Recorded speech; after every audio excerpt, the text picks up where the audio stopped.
Today on an all-new Dr. Phil, she reported her granddaughter missing. My wife and I are accused of kidnapping our own child by my mother. You say you have fled the state to protect your daughter. She wants custody of the child. Stacy accuses my husband and I of child abuse. The parents tell a different story. You believe your daughter is not safe with your mother because your mother was violent with you. I did not abuse Waco. Somebody's not telling the truth here. But they're about to get some gut-wrenching news. What these parents don't know, they actually lost custody of their daughter. They will find out today for the very first time. You have opened a can of worms you are going to wish you never opened, my friends. Let's do it. Have a good show, everybody. Here we go. This is a safe place to talk about hard things. Stand by. We'll count you down. I try to be an emotional compass and point you in the right direction. 5, 4. I am not giving up on you.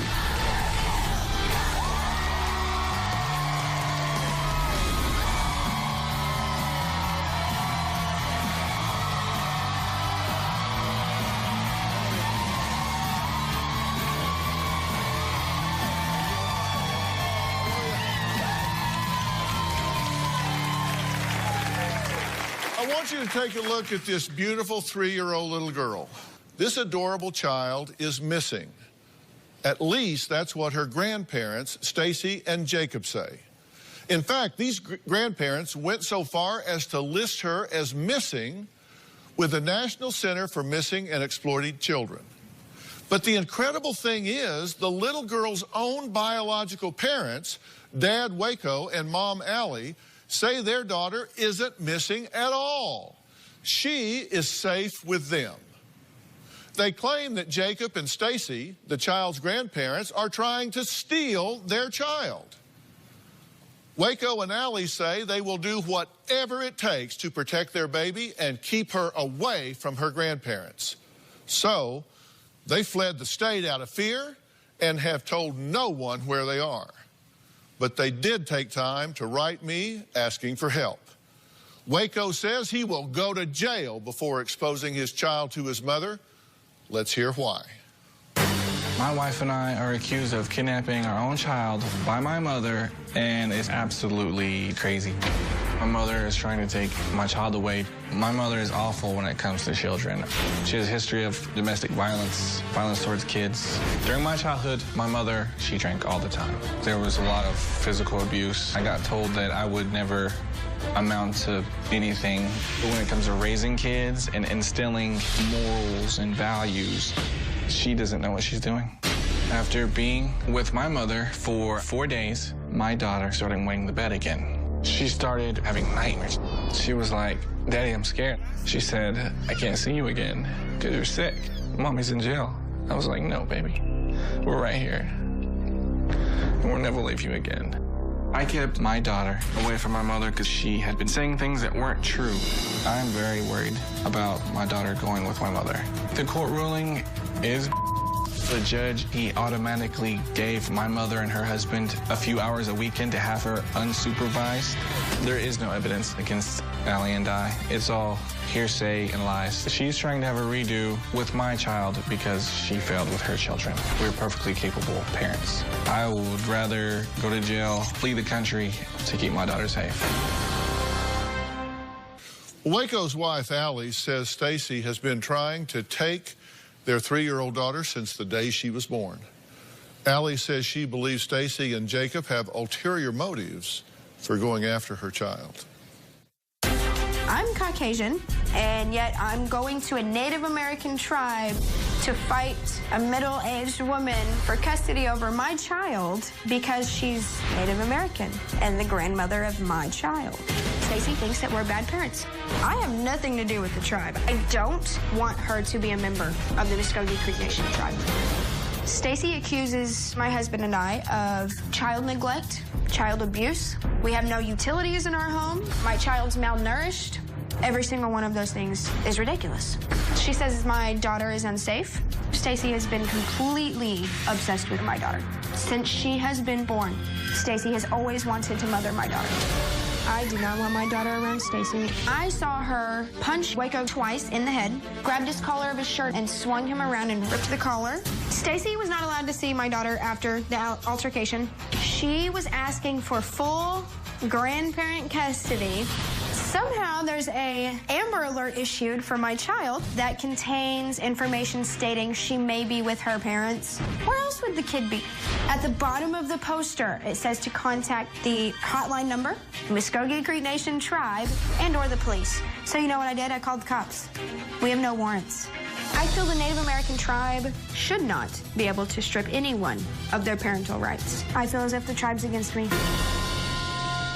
What these parents don't know, they're here today and they do not know that on July 10th, when they failed to show up for a tribal court, they actually lost custody of their daughter.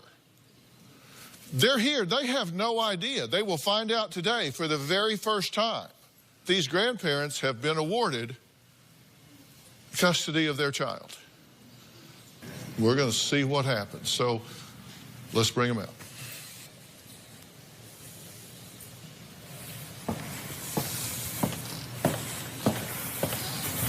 Allie, Dr. Phil. Hello. Good to meet you. Good to meet you. Waco, good to meet you. You too, sir. You guys have a seat. Okay, we're in a major conflict here, and to use your words, you have fled the state to protect your daughter, correct? What has triggered this? Honestly, that's what we're here to find out. We have no idea. The whole situation is insane. It's just... She contacted the Native American tribe to do home visits, stating that there was neglect, malnourishment, utilities being turned off. Those were the main three that she had told them. She contacted the state as well. They came in. They closed their cases out. They came to my house. They investigated, and they closed the case out. That's when she filed, when she found out that they keep closing the case because there's nothing wrong. So she filed for an attorney through the Native American tribe. Well, you said that there was a fight, an argument that took place, and did this get physical? Yes, it was a physical dispute. And how did it get physical? My mother and her husband were slandering our names everywhere, saying we're bad parents. I called my mother, and she took it upon herself to show up at my house. And I told her several times, text messages, phone calls, do not show up here. I don't want you here. So they get to your house. What happened? Yeah, my mother gets to my house. She's alone. Well, we start arguing. I said that something to the effect of, I think you're just mad and doing this and saying these things because we are better parents than you have ever been to me. I was inside the house, witnessing and that's when she slapped me. She open palmed, got me. And then I turned to her. I said, you hit me harder when I was a little kid. It broke loose. That's when she started punching me and slapping me, and my arms were behind my back the entire time. I will never, ever lay my hands on a female, ever. Allie starts walking down to see all the noise that's going on. She hops in her truck and leaves. And next thing I know, the cops show up. And he asks what's going on. I say, nothing, we're fine here, because I grew up seeing my mother go to jail for domestic abuse and all these things. I don't want to see her go to jail. So I say, nothing, it's fine here. And then that was called the police? My mother. Your mother attacks you in the yard, throws you to the ground, hits you, and then calls the police? Yes, sir. What, to turn herself in? To come check the house because the baby wasn't there. Okay, but you sent an email, and in your email you said, my daughter cannot go with this evil woman. Yes, sir. Right? And you believe that she is not safe with your mother because of the way your mother raised you. Yes, sir. She was violent with you. You saw her violent with other people. Yes, sir. Did she go to jail for domestic violence when you were growing up? Yes, sir. I've seen the police come and haul her off. As I always say, no matter how flat you make a pancake, it's got two sides. And in this case, the other side is Waco's mother, Stacy, and stepfather, Jacob. They say their granddaughter is being neglected and malnourished. They believe she is in danger as long as she is with Waco and Allie. We're going to meet them next.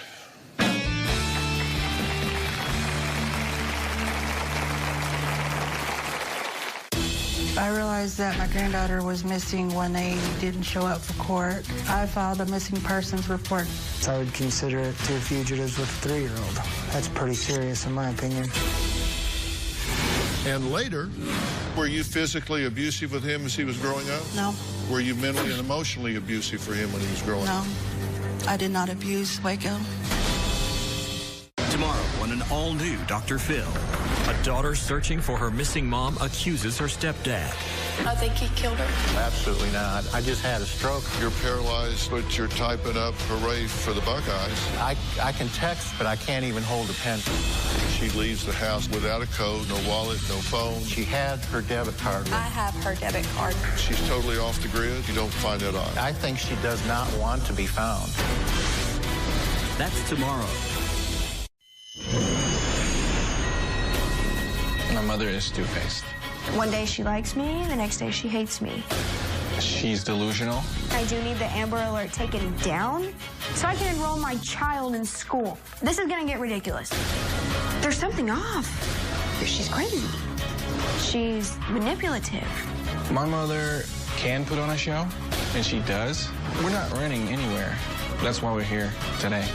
You are crazy, and we're here to prove it. Waco and Allie are the parents of a 3-year-old little girl, a girl whose face is plastered on posters for the National Center for Missing and Exploited Children. Well, why? Well, they claim Waco's parents are trying to use tribal court to gain custody of their little girl based on lies. So the young couple took off with their daughter, telling no one where they are living. Now, Waco, his mother, Stacy, and his child are all registered members of the Muskogee Creek Nation. Now, Stacy and her husband, Jacob, admit they went to tribal court because they believe their granddaughter is in danger. Take a look. Waco and Allie are fugitives. I would consider it two fugitives with a 3-year-old. That's pretty serious in my opinion. I realized that my granddaughter was missing when they didn't show up for court. Not knowing is the only hard thing. Where she's at, what she's doing, who she's with. I filed a missing persons report to help find my granddaughter. I've been concerned about my granddaughter since she's been a baby because parents don't ever live in the same place very long. They don't keep the same job very long. I've been worried about them partying around my granddaughter. She has asthma. I am worried they are still smoking around her. I noticed a diaper rash so bad that it was red and bleeding. When my granddaughter and Waco live with us now, I would still find Waco in bed, and my granddaughter would be up by herself trying to get something to eat. Waco needs to just grow up and just be responsible for his actions. My granddaughter deserves better than what they are giving her right now. I am more capable of caring for her than they are. I hope that I find my granddaughter so she can come home to myself and Jacob and the rest of the family that misses her. Well, Stacy and Jacob are being joined by their attorney. And will you pronounce your last name so I don't get it wrong? It's Lori Guevara. And I appreciate you being here. Thank you. What was the trigger that made you think that this was a serious enough situation that you felt like you needed to go to court? Because I was worried about her wellness, her being able to go to the doctor. I was worried about her being fed. I was worried about her taking baths. So you observed her being malnourished? Yes. So you saw the child on an ongoing basis being medically underfed? Yes. Really? And was that documented with the pediatrician? No. And you said her cleanliness, her hygiene was not up to par in terms of taking baths and things of that nature. So did you observe on a day-to-day basis that she was unhygienic in terms of having rashes or just Yes. simply being unclean? Yes. So I assume you would bathe her when you saw that. Oh, yes. Every time I'd get her, I would bathe her the first thing I'd do. Yeah, and did you, was that documented with a pediatrician or Oh, no. or someone? that could verify that this was a unclean child? No, just the family knew. And you're saying she was not getting the proper medical and dental care that a 1, 2, 3-year-old should be getting? When we had her, she did. We've caught her up on her shots. The pediatric records will show providing these immunizations or these exams way behind schedule because the child has not been brought in a timely fashion. Yes. Okay, so that'll all be documented. It should be documented with the doctor that we took her to. And what do y'all say about this? We have documentation from the Creek Nation Wake Department when malnourishment and neglect was brought up in the court system. When they weighed her, they checked her, they do all that, make sure she's healthy. And was she? She's above average. She's on, I think they said she was at the 98th percentile. Waco and Allie were supposed to return to tribal court on July 10th of this year, but instead, according to Waco, they ran, taking off with their young daughter. However, Waco's parents did show up before the judge. We're going to find out what happened as a result when we come back.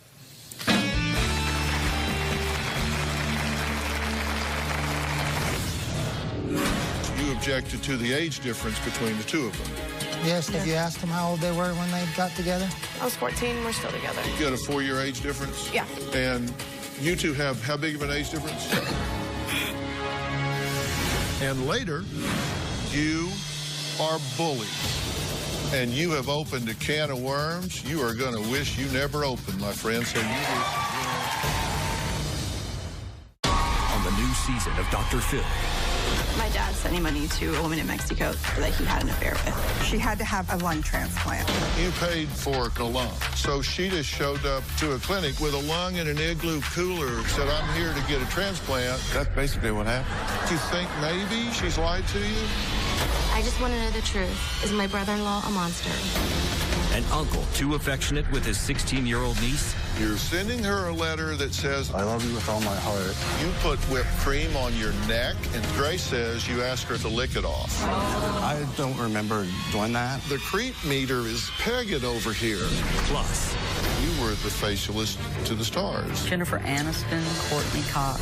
accused of hiring a hitman to kill her rival. Did you solicit someone to kill this man? It was one of those, oh, I could kill this person. I should find someone to take him out. You typed out a text message. I have found someone that can do this deed for me. This fall on Dr. Phil. I don't think Waco and Allie's relationship will last. My mother's jealous. Allie and I are so close. He believes that the only person he could talk to is Allie. My mother didn't seem to have a problem with Allie until she became pregnant with my child. She thinks I took Waco away from her. Stacy trying to gain custody is revenge.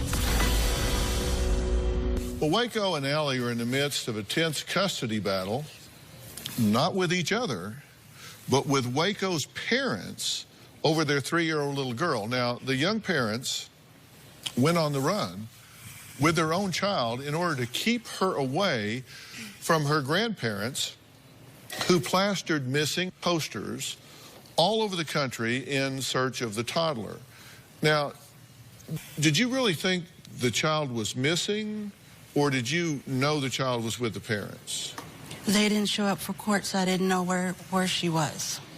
Did you really think she had been kidnapped, or did you think she was with her mom and dad? I believe she was with her parents. I believe that she's been neglected, abandoned, and not ever mistreated, but she's been neglected and abandoned. Abandoned 3 times, twice by Waco and Allie, and once by Allie. When you're supposed to take someone back to the house and they don't answer the phone, they don't answer Facebook for 24 hours, and we have things to do the next day, and they don't answer. She dropped her phone in the tub and it broke. My phone broke. Do you believe that it is good public policy for children to be with their parents? Do I, as long as they're taking care of the baby, right? Yeah. But just generally speaking, the natural order of society is that children are to be raised by their parents unless some major thing happens to change that? Like when I got sent to grandma's because I was abused. The natural order of things is for parents to raise their children. Yes. Unless something intervenes that says, whoa, they're way off the mark, so somebody needs to step in their shoes and do it for them. Yes. And you think, the two of you think, that conditions, circumstances here have become so extreme that you've had to go to the court and say they are not fit to raise this child. We need to step into their shoes and raise this child on their behalf. Yes. If you were not fit parents, Waco questions whether you would even almost be an alternative for doing so based on the manner in which you parented him. I'm not saying I was a good parent. I mean, not everyone is a good, you know, have lessons to learn. And were you physically abusive with him as he was growing up? No. Were you mentally and emotionally abusive for him when he was growing up? No. Did you provide a stable home for him when he was growing up? He always had electric. He always had clothes. He always had a roof over his head. He always had water to take baths. Yes. Did he run away when he was growing up? Yes. Did he run away to escape beatings when he was growing up? I would just believe that because of how Waco is, he felt like he needed to run away because he didn't want to be, he doesn't like authority, things like that. But you deny that there was domestic violence in the home when he was growing up? I did not abuse Waco. Was there domestic violence in the home? No. Were you arrested for domestic violence while he was in the home? No. Were the cops called to the home when you were raising him? Cops had to come to the home, yes. Mm-hmm. Was it a volatile home? Was it chaotic and volatile emotionally? No. We've had some problems, but what family doesn't have problems? Mm-hmm. And you tell a very different story. I tell them the truth. And were you abused when you were growing up? Yes, sir. Physically and emotionally, mentally. By your mother? By my mother. I went to the police station with marks and stuff on me, and they just sent me right back. And who put those marks on you? My mother. That lady right there. Okay, well now, somebody's not telling the truth. I've never heard him say his mother's physically abused him until here recently. You were involved later on, and when these two had a relationship, you said you had a problem with it because you objected to the age difference between the two of them. Yes, have you asked them how old they were when they got together? Yeah, and how old were you when you got together? How old are you? Yeah, I was a freshman in high school. I was 14. We're still together. You had a 4-year age difference? Yeah. I believe so, yes. 4-year age difference? And we've been together 13 and 18 and 5-year age difference. You can do the math. Yeah, it was 4 years. 21. And you two have how big of an age difference? 8. They're both adults. They're both adults. But so are we. Not at 14, right? You know what we're talking at 14.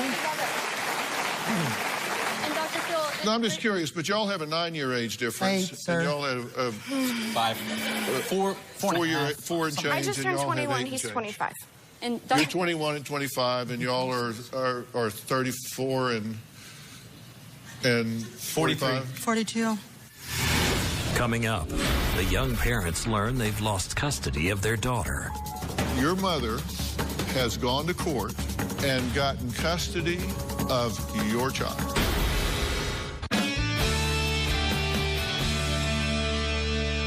I've tried to figure this out, and I've tried to put together a flow of events here. In August 14, you went to rehab for 10 days, right, Waco? Yes, sir. Yes, sir. For alcoholism. For alcoholism. Yes. Okay.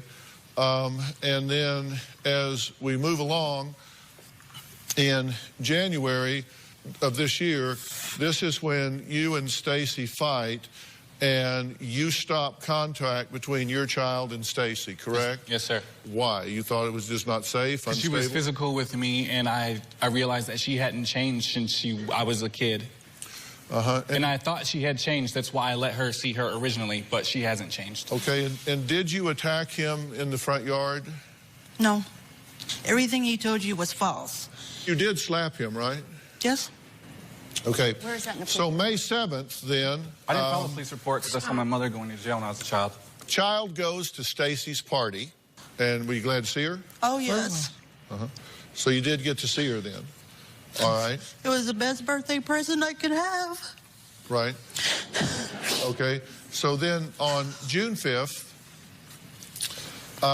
there is a tribal court hearing where you file for visitation, Stacy and Jacob, and Waco and Allie are drug tested. They test positive for marijuana and are ordered to return to the tribal court on the 10th of July.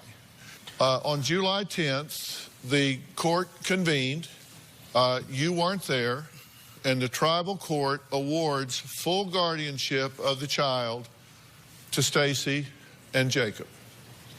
Do you understand what that means? Mm-hmm. My mother and Jacob are technically her parents now, I guess. Have custody. Your mother has gone to court and gotten a default judgment against you and gotten custody of your child. Here's what the documents say. Petitioners Stacy and Jacob, that's their typo, not ours, are appointed the general co-guardian of the persons and estate of child, the name is blanked out, born January 25th, 2012. So they now have custody of your child. You don't. And the answer, Dr. Phil, is for the parents, the natural parents, to show back up in tribal court where the jurisdiction is proper and tell the judge your side of the story and not to run away. The answer is you are bullies. I'm not a Native American.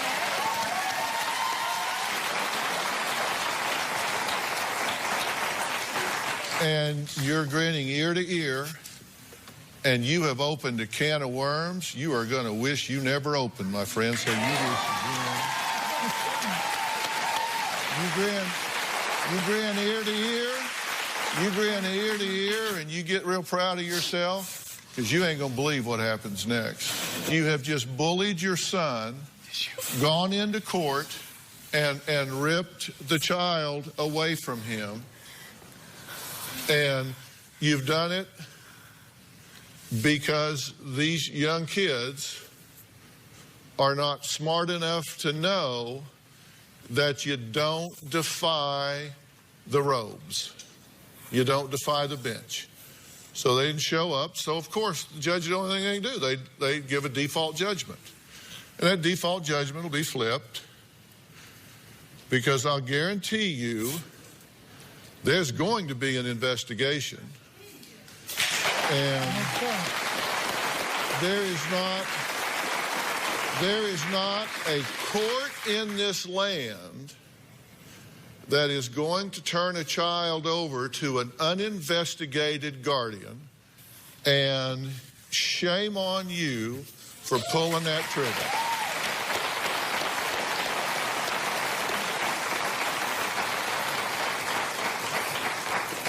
And you know it. No,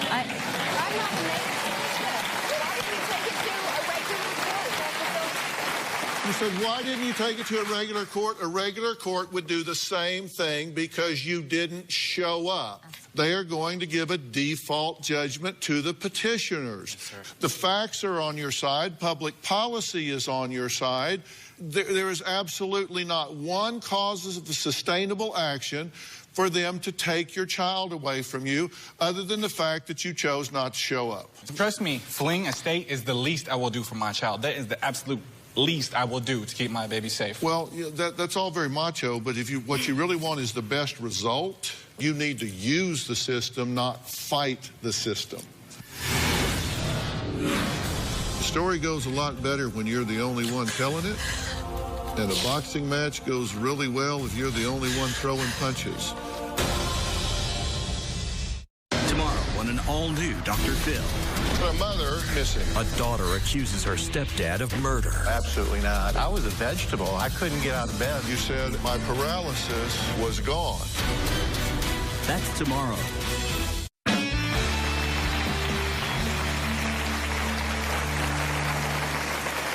Waco and Allie have just learned that they have lost custody of their child in tribal court to Waco's mother, Stacy, and stepfather, Jacob.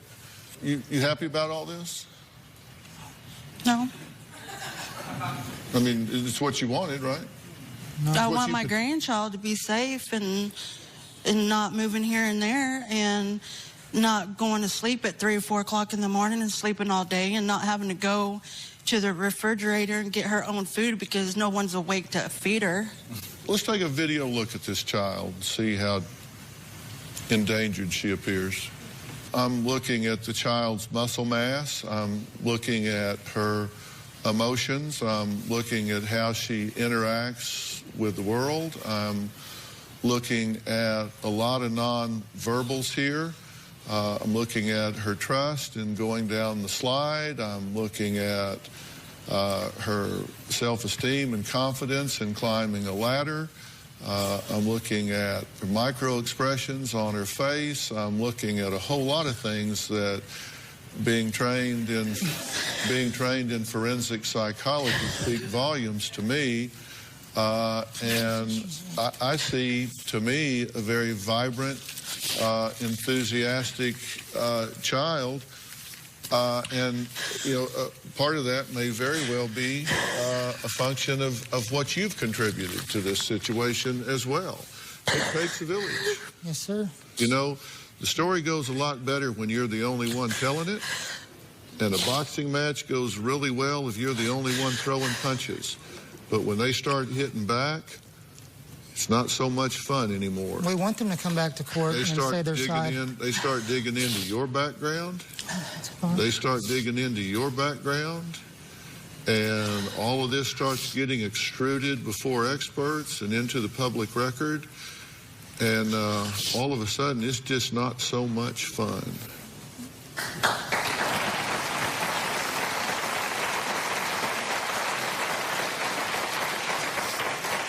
So you can smear them and they can smear you, and then the child can wind up in foster care. And Robin and I are national spokespersons for CASA. We work in the foster system every day, and believe me, it's broken. And then you're going to wish to hell you had decided that maybe you ought to work this out without a third-party involvement. But that's not what you did. How can you work something out when you don't have a phone? When you're not allowed, and they said they're not allowed to be at their house. How are you going to work that out with them? Well, you don't do it by hauling them down to the courthouse. You don't do it by...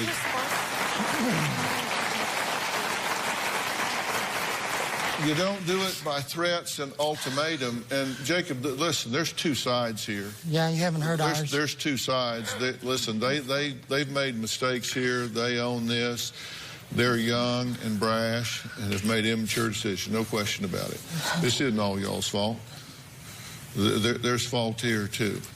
Do these parents have the ability to challenge the jurisdiction of the Muskogee Creek Nation Tribal Court that has handed guardianship of their child to their grandparents? I have an expert here that can advise you much better than I can about what needs to take place from here going forward. We'll be right back. Do you need Dr. Phil's help? Text Phil to 88500 and share your story for a chance to appear on the show. Standard message and data rates may apply. We can't do this show without you, our studio audience. If you are going to be in the Los Angeles area and you would like free tickets, go to drphil.com and click on Be in the Audience. Because we have a lot of fun here, don't we? Or you can call 323-461-PHIL. That's 323-461-7445.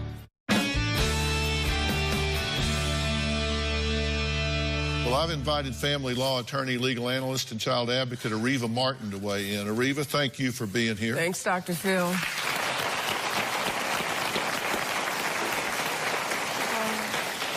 Talk to us. You know, Dr. Phil, we've seen a lot of these cases, and you know when Indian children are involved, these cases are so complex.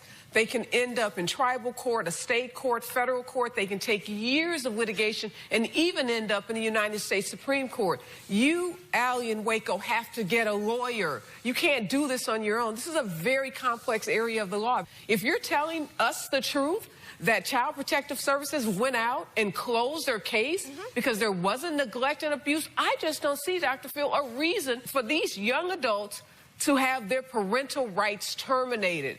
And absolutely, it's not clear that the grandparents would become the guardians or in any way responsible for this child.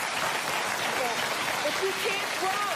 You can't run. You've got to go to court and face this. You've got to get an attorney, and that attorney will advise you about how to undo this mess. But one thing these grandparents can do, they can agree to terminate that guardianship. So you have an opportunity to make this right. You don't have to leave here today and continue to fight your kids in court. Just because that order is there doesn't mean that you can't do something proactive to reverse this and to let them have custody of their children, which at this point it appears they deserve.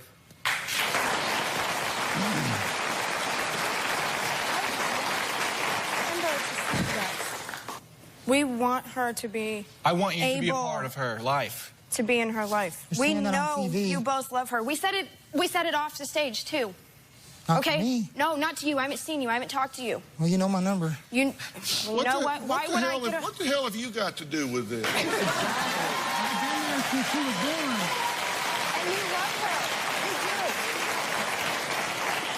They have problems. You're married to her. You're not his father. No, never claimed to be. You're not his father. You're just married to his mother, and not for very long. How long y'all been married? Since December. Since December. We've been together 6 years. Well, what you need to do is support her. That's what I'm doing. That's what he's doing. You don't lecture them. That's not your role. That's not your role. You're getting out of your lane. You said something that I thought was interesting on page 47 of your pre-interview. I wrote it down. You said, and I quote, "I do not want to take the child away from her parents. I just want to be a grandmother that enjoys her and spoils her." That's a direct quote from you. That's true. That's all I want her to be, is a grandmother. To spoil the grandchild. But yet, you've taken a very different tact. You either want one or you want the other. I was granted one. I just wanted visitation.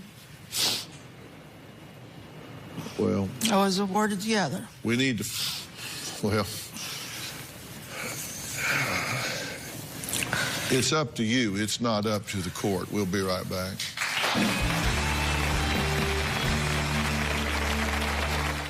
Ready to get real? Go to drphil.com for advice on relationships, parenting, finances, and more. Plus, weigh in on your favorite episodes, share your stories, and find support in the Dr. Phil community. When you sign up for the community, you will automatically be subscribed to the Dr. Phil Show newsletter. Log on to drphil.com today. You're playing a very high-stakes game here. And when I read what you say, I just want to be able to spoil my granddaughter. And you've got unfinished emotional business with your son here. He has one set of recollections about his experience as a child growing up. You have a different set of recollections of a mother raised. Today on an all-new Dr. Phil. When her mom went missing, she suspected her stepdad. I think he killed her. Or his daughter, Lauren. He's given her leads. Telling her about sightings of her mother all over town. That go nowhere. It feels like I'm just on a wild goose chase. Dead end, another dead end. It's said that my mom was spotted here. They have surveillance cameras. If my wife had been missing, I'd be camped out over there till they freeze-framed that woman walking in that door. It just didn't occur to me to do that. Maybe now. Why did you want to take her off stage at the break? I didn't want to take her off. There will be answers. How did you know she was missing? Well, I mean, You used the word missing, and we're going to be blamed. I just wondered if you would answer my question. Let's do it. Have a good show, everybody. Here we go. This is a safe place to talk about hard things. Stand by. We'll count you down. I try to be an emotional compass and point you in the right direction. 5, 4. I am not giving up on you.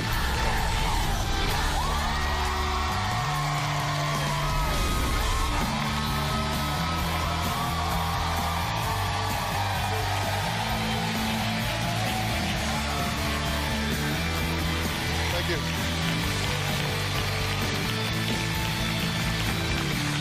Yesterday, we started digging into a missing persons case involving a mother named Carrie Zaplatel, who vanished 9 months ago on a cold December night from the home she shared with her husband of 7 years, Ed.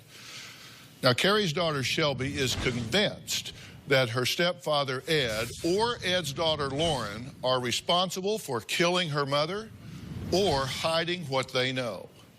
Shelby says she's past her breaking point and wants answers about how her mother vanished without a coat, car keys, phone, or identification nearly 9 months ago. Here's what happened yesterday. I truly believe that my mother's husband, Ed, has something to do with my mother's disappearance. A daughter is desperate to find her mother, who's been missing for 9 days. Zaplatel's husband told police his wife, Carrie, walked out of the house on a very cold day in December. That was the last time her family saw her. When Carrie disappeared, I just had a stroke and I was physically incapable of getting out of bed. Shelby needs to realize that Carrie's got a lot of issues. In addition to abusing alcohol, she's been known to abuse prescription drugs and some other things also. It's trying to paint a picture that my mom is a crackhead or a prostitute. That idea is absolutely absurd. Your fear is that this wasn't some accident. You think she's been murdered. Yes, sir. Who do you think killed her? I think Ed has involvement. You're saying you couldn't have harmed her if you wanted to? No, absolutely not. I was a vegetable. I think he killed her. Or his daughter, Lauren. He did something, hit her, choked her, shot her, stabbed her, something. He could not sit up. He could not stand up. He could not feed himself. He wasn't as debilitated as he made himself out to be. Were her things missing too? My mom left her vehicle, identification. She didn't even take a coat. The night that Carrie went missing, she wasn't in the right state of mind and was walking around the house completely nude. It was really strange behavior because nobody had seen her acting this way. What happened between the two of you that night? She was just telling me how depressed she was. We actually entered into a suicide pact. She was going to kill herself, and I would kill myself also. And you've never mentioned that to anybody before now? No, I guess not. She left behind a debit card with money on it, but the money has not been accessed. Trust me, I've been doing this for 40 years. The first thing they do is run through cash. Do you think it odd that she's totally off the grid? I'm totally convinced that she's still alive. I think she does not want to be found.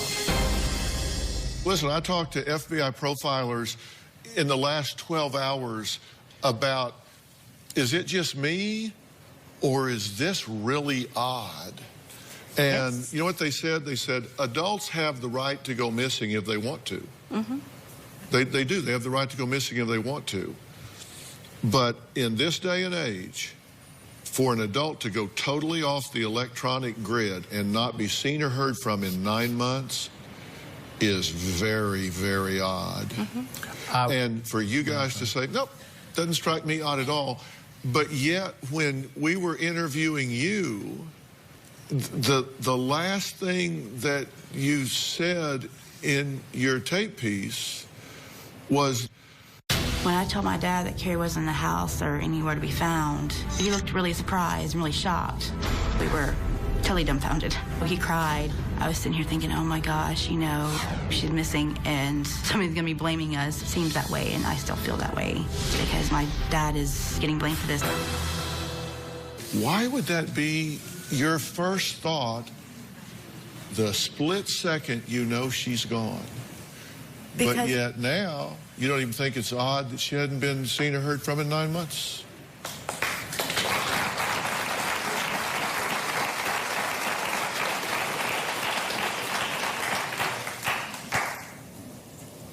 I know this is not normally her behavior. You know, it would not normally be anything she would do. But for her to, and me to witness, you know, hearing her, the door shut, and her, it seemed to be her walking out of the house because everybody else was in the house. Everybody else was accounted for. I was in my room, and me hearing, you know, footsteps going down the hallway. And That's a new one. Well, you know, I thought it was Brad, but I realized Brad was in his room later on. But when my dad asked me to go get the charger and her not be there, I had to put two and two together and realize that she had walked out of the house. Plus, I saw the door was open. Okay, hold on. Well, Dr. Phil, I'm so sorry. Now answer my question. Why, at that moment, did you realize she's gone? Was your first thought, we are going to be blamed? I felt like, you know, if anybody had thought, oh, well, she's missing, so, you know, we'll probably be blamed for it because, you know, I mean, I would have felt probably nobody would have believed me that she just walked away.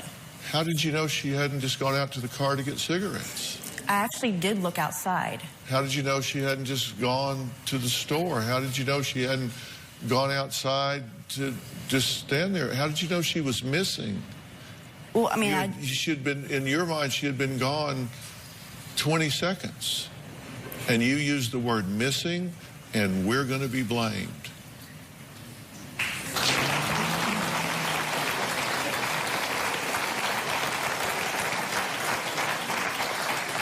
Didn't you say that Ashlyn saw her leaving?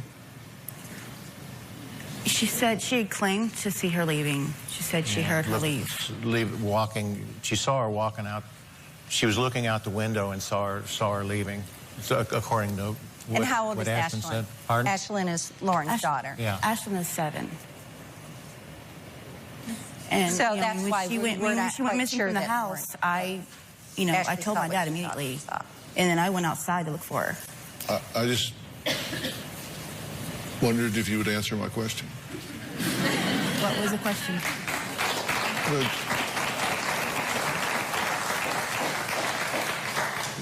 The question is why your mind went the minute you see her gone, that A, she's missing, and B, we're going to be blamed. Well, I mean, she was missing from the house. I didn't know where she went. At first I thought that maybe she had gone, sat in the truck or, something. I checked the truck. There was nobody in the truck. So I thought that maybe she had gone on foot. I got down as far as I could go toward the neighborhood, as far as I could go for, maybe about 5-10 minutes or so. And then when I couldn't find her, I figured, okay, well, she's missing from the house. She's not in the house. I don't know where she is and when she'll be back, and I don't know what happened to her or where she went. Okay. Next, Ed says he expects his wife to walk through the door sometime soon. Boy, I hope that's right.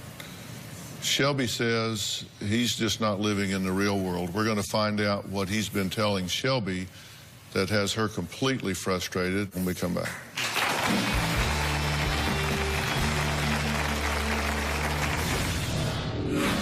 Ed sent me to addresses that didn't even exist, like this gas station. Ed said that my mom was spotted here buying beer. They had never seen my mom before. It feels like I'm just on a wild goose chase. And later, Why did you want to take her off stage at the break? It's that I didn't want to take her off, but... no, that's what you said. Can we take her off stage and put her up I here? there was no intention to take Lauren off stage. Oh, well, I was confused because you said, can we take Lauren off stage? Tomorrow on an all-new Dr. Phil. My mom kicked me out when I was 15 years old. I did not throw her out. Ungrateful daughter? I was at her knees begging, I'm sorry. My daughter was recoiling in the chair. Or is mom delusional? Did you threaten that therapist? No, sir. You throw a check on the floor and say, have a nice life. This therapist's job is to bring mother and daughter together. Yes, sir. And as I And said... she says, I quit. That's tomorrow.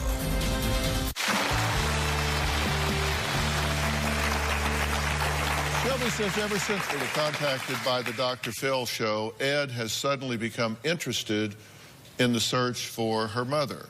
She says he's been telling her about sightings of her mother all over town. Sadly, when Shelby goes to investigate, the lead turns into a dead end. This is my mom's residence from where she went missing. My mom left without her car, her vehicle, which is still sitting in the driveway.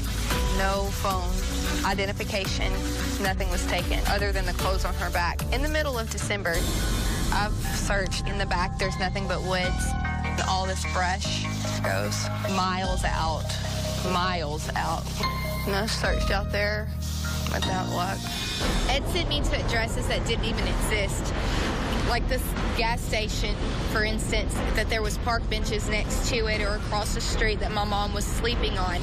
And as you can see, there's no park benches. Not on either side of the gas station, not across the street from the gas station. It feels like I'm just on a wild goose chase. I've checked every hospital, I've checked every homeless shelter, I've checked every food bank. I've been in some pretty poor neighborhoods, drug areas. The reason why we're down there searching is because Ed is saying that she's been on drugs, and I don't believe it.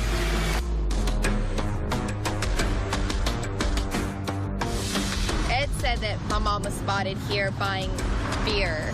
I came to the location, came in, asked store managers. They had never seen my mom before. Talked to other clerks. They said that they hadn't seen my mom. You have so much hope, and I'm not going to lose hope. I want to know what happened to my mom. But at the same time, you can't help but doubt it. Okay, to illustrate the lengths that Shelby says that she has gone to chase leads that Ed gave her, we constructed this map of Memphis. Now, first sighting is at a convenience store at Pauline and Poplar, but no store was found, so dead end. Then Shelby goes to Morris Park on Poplar and Manassas, another dead end. Correct? Yes, sir, dead end. Then Carrie is sighted on Jefferson. She searches entire street. I never said anything about Jefferson. Another dead end. Next, she's spotted at a convenience store around Memphis VA Medical Center. So you go there, right? Right. Another dead end, correct? Correct. Nothing there. Then Shelby heads to Morris Park on Poplar, dead end. Nothing there. Then Carrie is spotted at Union and Exchange. So she heads over there. No Union and Exchange. And never. Dead end. Nothing there. Finally, she's seen at a drugstore on Union and McLean. Talks to the cashier. And you say, this is a dead end. Correct. You feel like you're getting run around. Yes, sir. And not finding anything anywhere in all of these places. Now, how did you get these tips? First of all, half of those never happened, I told her about Poplar and Manassas, and I told her about the Union and McLean. Mm-hmm. Now, the Union McLean, close to there's a drugstore that I went in and talked to talked to the clerk who had sold Carrie the beer. And, of course, for any alcohol transaction, you have to show ID. So, she saw Carrie's ID. And did you report that, Ed? Yes, I did. I called missing persons immediately, and they told me that they were going to go there and put up flyers and talk to people. Well, and what business were you in, by the way? What's your business? I was in video surveillance. And this cashier at the drugstore, which was, you talk about a great lead, right? Great news. And listen, I'm not prejudging any of this. I want to find this woman. Okay, everybody needs to understand, I just want to find this woman. And here's what she had to say. And I do remember seeing the woman in the ID missing persons flyer. Okay, so we're talking about somebody that's just been identified from a flyer. But then she says, I can't recall what day she came in. I see hundreds of people every day, so it's impossible to know exactly what day it was.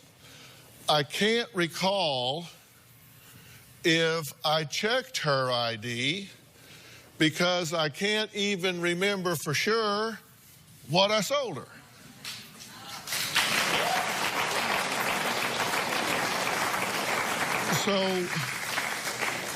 So you know, you say she came in, she knows it was her because she checked her ID, but then when we talk to her, she says, well, I remember from a flyer, but I don't know the day. I saw hundreds of people. I don't even remember the day.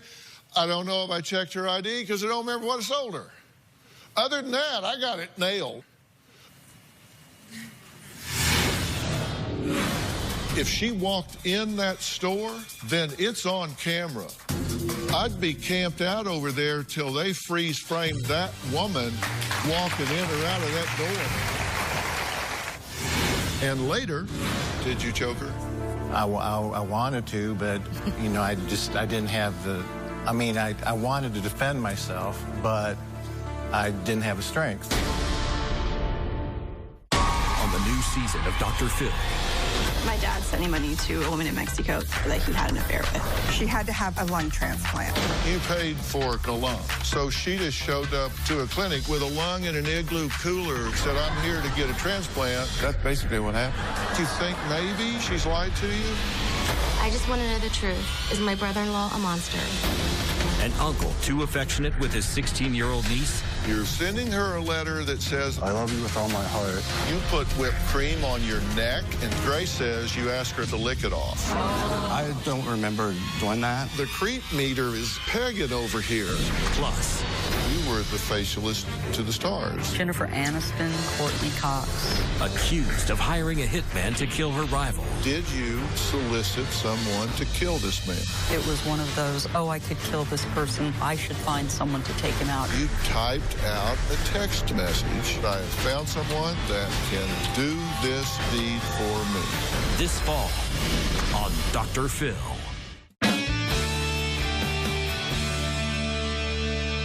Then she says she looked like a normal person. None of the other sightings have said this, but she looked like a normal person. She was not disheveled or on drugs, just a regular, perfectly normal woman. I can confirm I've spoken with Ed and Shelby regarding my sighting of Carrie last week. They call me every day looking for new information, but I don't have any. So if she's gone into the drug culture, living on the streets, drinking, drugging, whatever, but she shows up looking like June Cleaver, that doesn't comport. But there's a contradiction here. First of all, you're trying to show that she wasn't cited, and then you're trying to show that she was, now you're saying she was cited. No, I'm not trying to do anything. Right. What I'm doing, I'm not trying to do anything. What I'm doing is showing what the woman said. Okay. I'm not trying to build a case for anything. Okay. What I do want to know is, I'm not saying the name of the drugstore, but this is a national chain, and they have surveillance. They have video cameras. So there's film. If she walked in that store, then it's on camera. High def. Let's get it. Camera that can be looked at. If my wife had been missing for 9 months and somebody told me what I thought was a reliable report of her walking in there, I'd be camped out over there till they freeze framed that woman walking in or out of that door. Just be over. Okay. Just be over. That's her. He needs to do that. Ed needs to push it, and missing person needs to do that. He immediately reported it to missing persons, hoping that he would get the help that he needs. These are human beings that run this. I know the chain. I know the chain. These are not corporate ghosts. These people are real people. You go in and say, my wife's missing. Pull that tape up. Let me see it. I guarantee you, show you that tape in 10 minutes. I guarantee they'll show me that tape in 10 minutes. It just didn't occur to me. It didn't occur to you to say this woman says she saw my wife. She's been missing for 9 months while I was bedridden in paralysis, and she's missing, and I can't find her. Please show me that tape, see if it's her. It did not occur to me, and I'm sorry. I'm sorry. Didn't occur to anybody? I did. I asked. Did you see it? I went to see, and she said, I see hundreds of people a day. I couldn't even tell you what day and she wouldn't do it. She wouldn't let you see the surveillance? She wouldn't even ask to. Who, the clerk? Yeah, that's not the person to ask. Yeah, I should have asked the manager, but. Why did you want to take her off stage at the break? It's that I didn't want to take her off, but no, that's what you said. Can we take her off stage and put her up there? I just wanted. I didn't. It's not that I wanted to take her off stage, but I wanted to get my sister up. There was no intention to take Lauren off stage when I said that. I just thought. Oh well, I was confused because you said, "Can we take Lauren off stage?" Well, Dr. Phil, I am in a professional business, and I know that Ed was counting on me for to speak very clearly to you, and was hoping that I was going to be by his side. Thank you for that. Sure, and thank you for that. You've been very clear. We all want to find her, right? What y'all are describing to me is a woman that was seemingly mentally and emotionally overwhelmed. She was overwhelmed by a situation. Why didn't anyone contact anyone? Why anybody what? Why did y'all never contact the family, like me or my brothers? If y'all think that she was that bad off, you should have contacted a hospital, somebody in the medical field, family, friends. You should. Well, your brother Bradley lived in the house and saw her every day. Bradley has issues as well. We all know that. And you had another brother there on Thanksgiving. And he would be another witness as of my condition because. Yeah, they said that you were sitting at the table. He was not. What? He said you were sitting at the table on Thanksgiving? I told you the procedure that it took for me to get out of bed. I would never sat at the kitchen table. Next, could Ed have physically harmed his wife, Carrie, if in fact he was in whatever level of incapacity he was in? We're going to find out why Shelby and some of Ed's critics say he was faking being sick and chose to go on vacations instead of searching for his missing wife when we come back. I think the thing that bothers her is his behavior after she went missing as well as before. We'll be right back.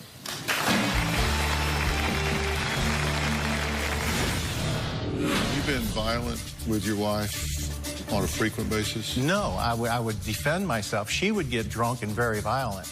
No. I've witnessed you hit my mom before. You witnessed it? I have. I've witnessed you, but you've never been around. Really? And later, do you really believe she's alive? Absolutely.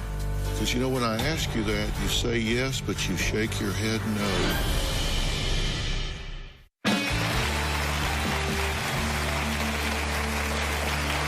In the 8.5 months that Carrie Zaplatel has been missing, her husband Ed says he's been the target of accusations and finger-pointing from Carrie's family and friends.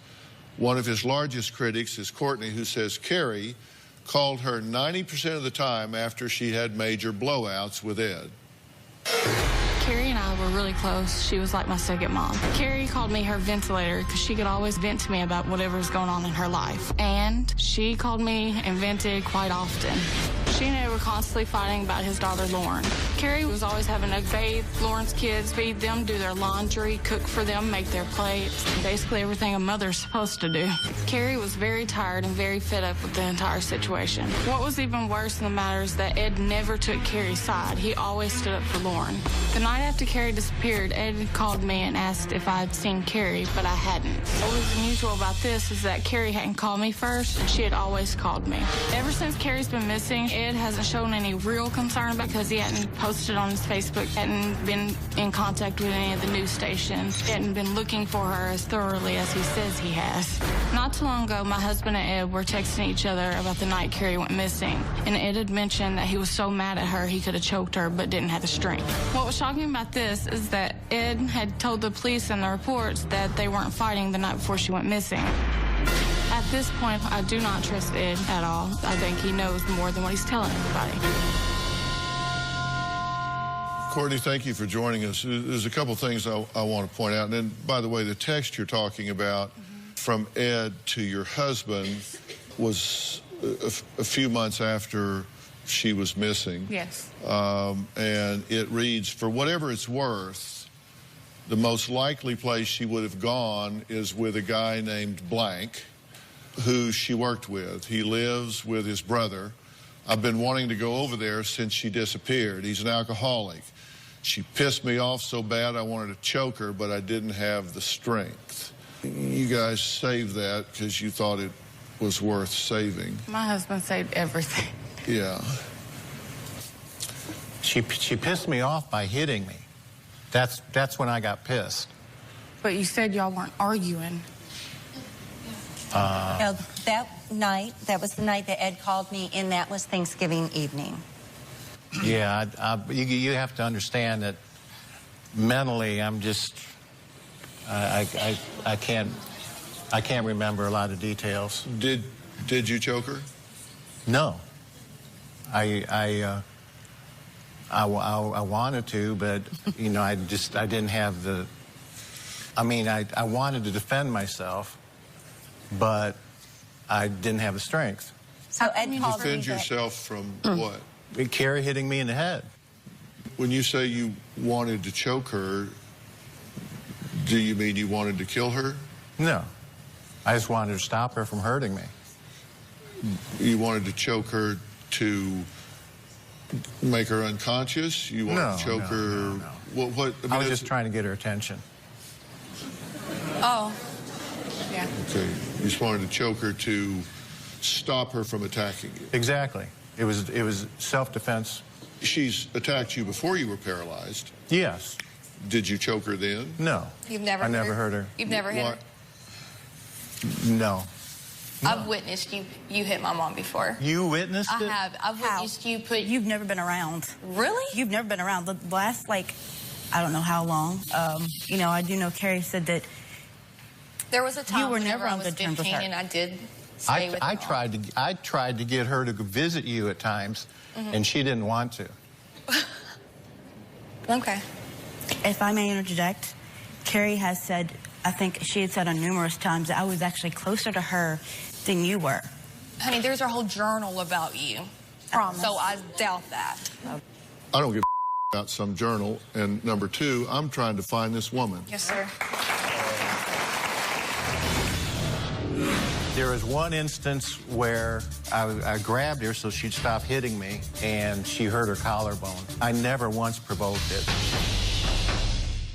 Tomorrow on an all-new Dr. Phil. Is mom delusional? People say you stole an ambulance. That is the legend in the fire department.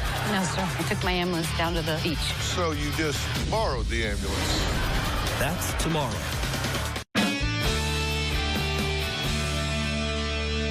I thought we were here trying to answers. find this woman, but if you want to talk about who said what to who and... I'm just so upset because of the lies and the accusations on their behalf as well. There are no lies. So are we here about lying behavior, or are we here trying to find your mother? You're right. Well, I'm trying to find my mom. Yes, sir. I do apologize. Well, it's just however you want to spend your time. I have never lied to you, Shelby. And I certainly wouldn't lie to you about anything with your mother. I've tried to be as forthcoming as I can. Every lead I've gotten, I've passed on to you. And, you know, it's not nearly as confusing as you think it is as far as where she'd been cited and all that. The way I describe it, it sounds like different places, but they're all connected. And so it's not like I ever tried to misconceive you about where she'd been seen. I have no quarrel with you. I mean, other than this little misunderstanding, and I know it's just a misunderstanding. To me, it feels like it's a big misunderstanding. Have you been violent with your wife on a frequent basis? No, I would defend myself. She would get drunk and very violent, and I would just have to defend myself. But I've never just... And how often has that occurred? Basically, whenever she get drunk, which would be about every 6 weeks to 3 months. You know, she didn't drink all that often, but when she did, she'd get totally trashed. So several times a year, you would wind up being attacked. Yes. Okay, and then at time it would become physical. Yes. Because, you know, I think people could understand if she attacked you and in defending yourself something happened accidentally, you know, people could understand that. And I'm just trying to ascertain if something like that has happened here. You need to tell me and let me help you with that. There is one instance where I grabbed her so she'd stop hitting me, and she hurt her collarbone. When was that, Ed? Oh, it's been several years. Years ago. And well, thank you for telling me that, so I know. Okay. But this has happened on a regular basis. Yeah, and I never once provoked it. Everything I did was defensive. Right. And did you have to defend yourself right before she went missing? Well, I was struck, and but I was incapable of actually blocking anything. But she did strike you right before she left? Yes, she struck me in the head. Yes, and that was when Ed called me afterwards, and he did. I asked him if we should call 911, and he said no, that Shelby's brothers were there, and that they had calmed her down, and he was okay. Do you really believe she's alive? Absolutely. Because, you know, when I ask you that, you say yes, but you shake your head no. Do you need Dr. Phil's help? Text Phil to 88500 and share your story for a chance to appear on the show. Standard message and data rates may apply. Studio audience. If you're going to be in the Los Angeles area and you would like free tickets, go to drphil.com and click Be in the Audience, or you can call 323-461-PHIL. That's 323-461-7445. She did strike you right before she left. Yes. Would that be on the 1st or the 2nd? She left on the 2nd. I don't remember what day it was. It may have been before that. Yeah. When you called me, it was Thanksgiving evening. Okay, so it was before that. My whole memory of that period is really cloudy, just because, you know, I was still recovering from the stroke. Well, since it's cloudy, is it possible that she actually attacked you the night that she left? No, that did not happen. Well, you said your memory was cloudy. Well, it wasn't that cloudy. I can't remember what particular days, you know. It all kind of streams together for me because, you know, my mind is different than it used to be. So there was no altercation the night that she left? No, absolutely not. You're clear on that? Absolutely. You're not clear on the other things, but you're clear on that, because that one sticks out because that's the night she left. We were totally separated mostly separated that whole day because she was staying on the couch. And no, I hardly spoke to her on that day. Do you believe she's alive? Yes, I do, 100%. All my heart believes that she's just been seen too many times. There's been no body found. I had actually asked missing persons to reclassify as a homicide. So because you believe she's alive? Yes. But you think she's out there somewhere? Yes, I know she is. And do you feel like you are making every effort to find her? Do you want to find her, or you think if she wants to be gone, let her be gone? I absolutely want to find her. What happens after that, I'm not too sure. I mean, that's really up to her. But I want to know that she's okay. Yeah. And it's the most important thing in my life. Yeah. Shelby objects to the fact that you've gone on a 3-week vacation and done other things when you could have been hiring a private investigator to find her. I've had no money for a private investigator, and it's been very therapeutic for me to spend time with my family. Dr. Phil, I asked my brother to support me in a nonprofit event that I was engaged in Florida, where I live. And I flew him down there for 10 days so he could also be with my other brother. The three of us spent some time together, maybe about 10 days. Ed definitely needed to get out of the house. He still lives in the house that he and Carrie were together in, and he is very depressed. That was in May, and then we had a family reunion. There are 5 children. We all got 5 siblings. We all got together in Ohio, and I, again, paid for that trip, where then he stayed with my sister. So there was really no cost to Ed. Do you think the most therapeutic thing would be to find his wife? That would be amazing. That'd be pretty therapeutic, wouldn't it? Mm-hmm. Do you really believe she's alive? Absolutely. Because, you know, when I ask you that, you say yes, but you shake your head no.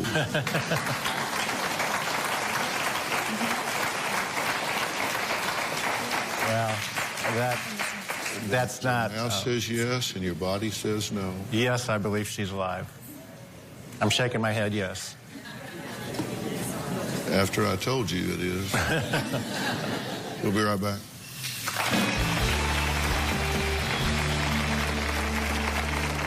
Want to get something off your chest? Sign up for the drphil.com community and weigh in on your favorite episodes and share your personal stories with other community members. Plus, get started on your own blog to share your thoughts on the topics that interest you most. I'll be reading those message boards.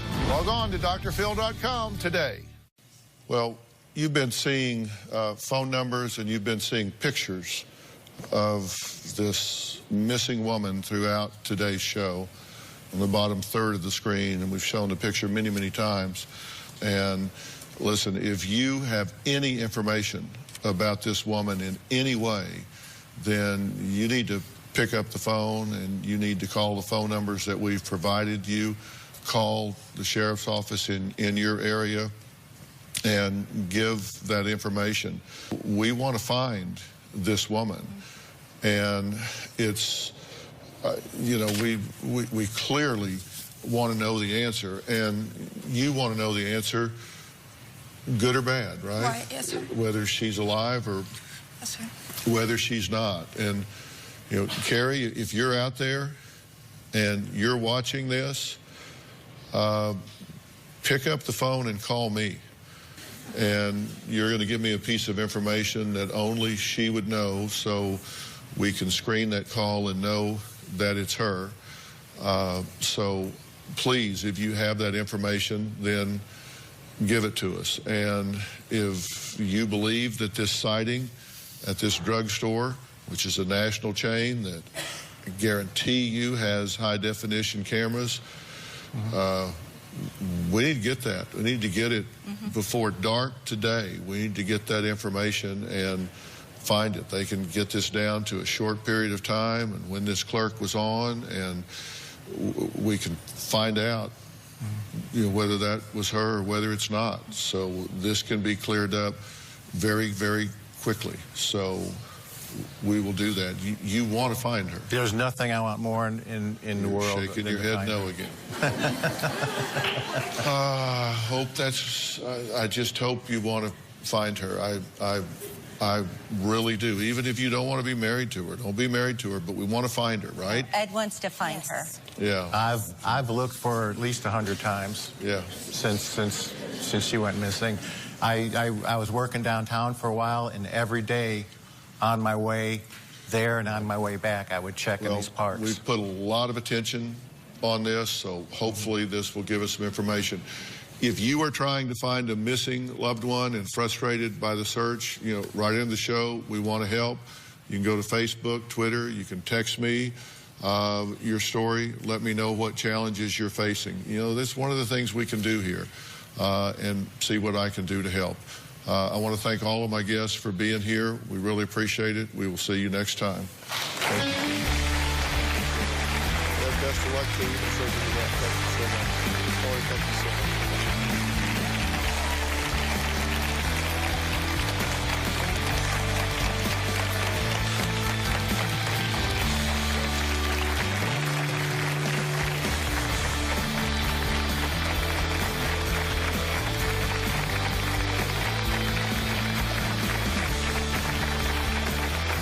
It's been 3 weeks since we taped the show, and unfortunately my mother is still missing.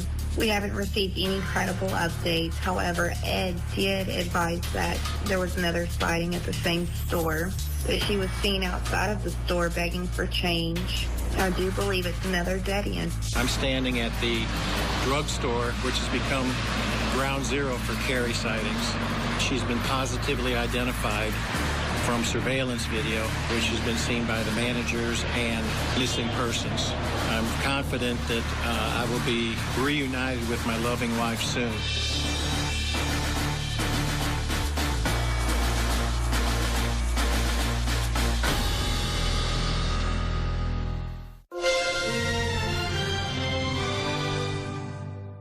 Today on an all-new Dr. Phil. My mom kicked me out when I was 15 years old. I did not throw her out. Is this an ungrateful daughter? She was eating on the sofa. 3 days later, the dishes were still on the sofa. Or is mom? She told me, you need to lose weight, you're so fat. I've never called my daughter a fat bitch. Delusional. You went to reunification therapy? I was at her knees begging, I'm sorry, I didn't mean to yell at you, Courtney. My daughter was recoiling in the chair. Did you threaten that therapist? I did not threaten the therapist, sir. You throw a check on the floor and say, have a nice life. This is a therapist whose job it is to bring mother and daughter back together. Yes, sir, and as I said, that was the morning. And she says, I quit. I quit. Let's do it. Have a good show, everybody. Here we go. This is a safe place to talk about hard things. Stand by. We'll count you down. I try to be an emotional compass and point you in the right direction. 5, 4. I am not giving up on you.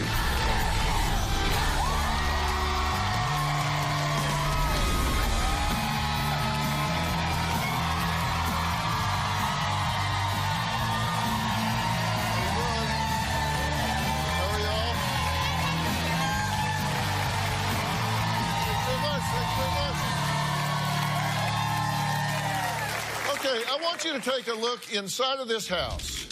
Gorgeous, organized living room, a meticulous kitchen, perfectly clean, right? This belongs to my guest, Beverly, a divorced mom who takes pride in her appearance and her home. Now take a look at this.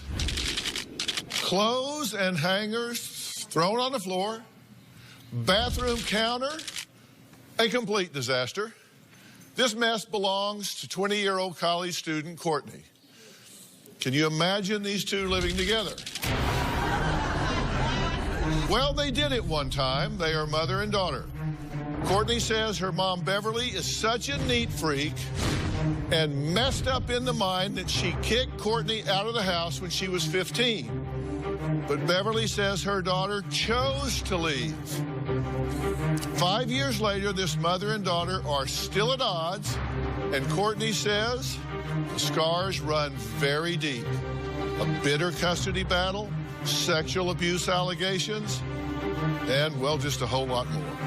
Of course, Mom Beverly is 100% convinced their rift is all because of a messy room. Take a look. If you look around my home, you'll see that most things are in place and in order. I try to keep a neat, tidy house. If I left a dirty dish in the sink, I would hear about it 6 months later. My mom likes things absolutely perfectly in their place. If it's perfect, I'm uncomfortable. My closet's not organized. A chair has my bedspread on it.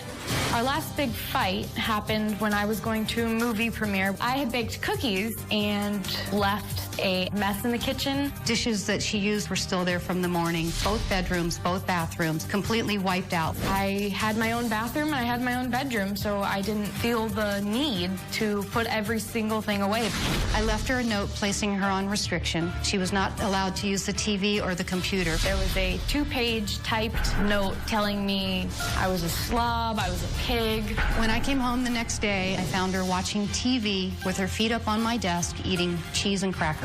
And that's when the fight started. It was one of my worst moments ever in my life. I lost complete control. My mother threw an empty Parmesan cheese container at me. A few days later, her and her father announced that she was moving out. I got upset and I said, if you don't want to be here, just go, just get out. Courtney heard, get out, go away, don't come back. The way she tells the story is we had one fight and I left to go to my dad's and never came home. And that's just not what happened. My mom kicked me out when I was 15 years old. Actually said the words, get out of my house, and slammed the door in my face.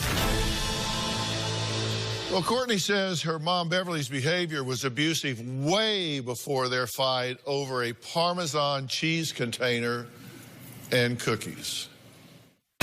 Whenever my mom saw me eating junk food or in tight clothes, she would tell me how fat I was, how I needed to get on a diet, nobody's ever gonna want me. It's a good one for her. I had no self-esteem. I look back at pictures of me now when I was a child and think, wow, I wasn't fat. If I didn't do very well on a test, she would tell me, you're never going to amount to anything more than flipping burger, you're not smart, nobody's going to want you. In the 5 years I've lived with my dad, my mom has done countless crazy things. She actually sent some random guy I didn't know to take pictures of me at a high school football game. That was terrifying, by the way. She sent people into my work, asking me questions about my personal life. I don't answer her text messages. Her number is blocked. I delete her emails before reading them. As of right now, I have no relationship with my mom. Okay. How long has it been since you've seen each other? Easter. Easter. Yes, sir. So months. Yes, sir. All right. And how long since you've really spent any quality time together? Years. Years. Okay, so let's talk about this one big fight that you say there was just one fight. Yes, sir. At 15, when she was 15. Yes, sir. And as a result of this one fight, this argument, that she abandoned you and went with her dad, and that was it. You've been cast aside, left all these years since then. Yes, sir. She spent a week at her father's house and a week at my home.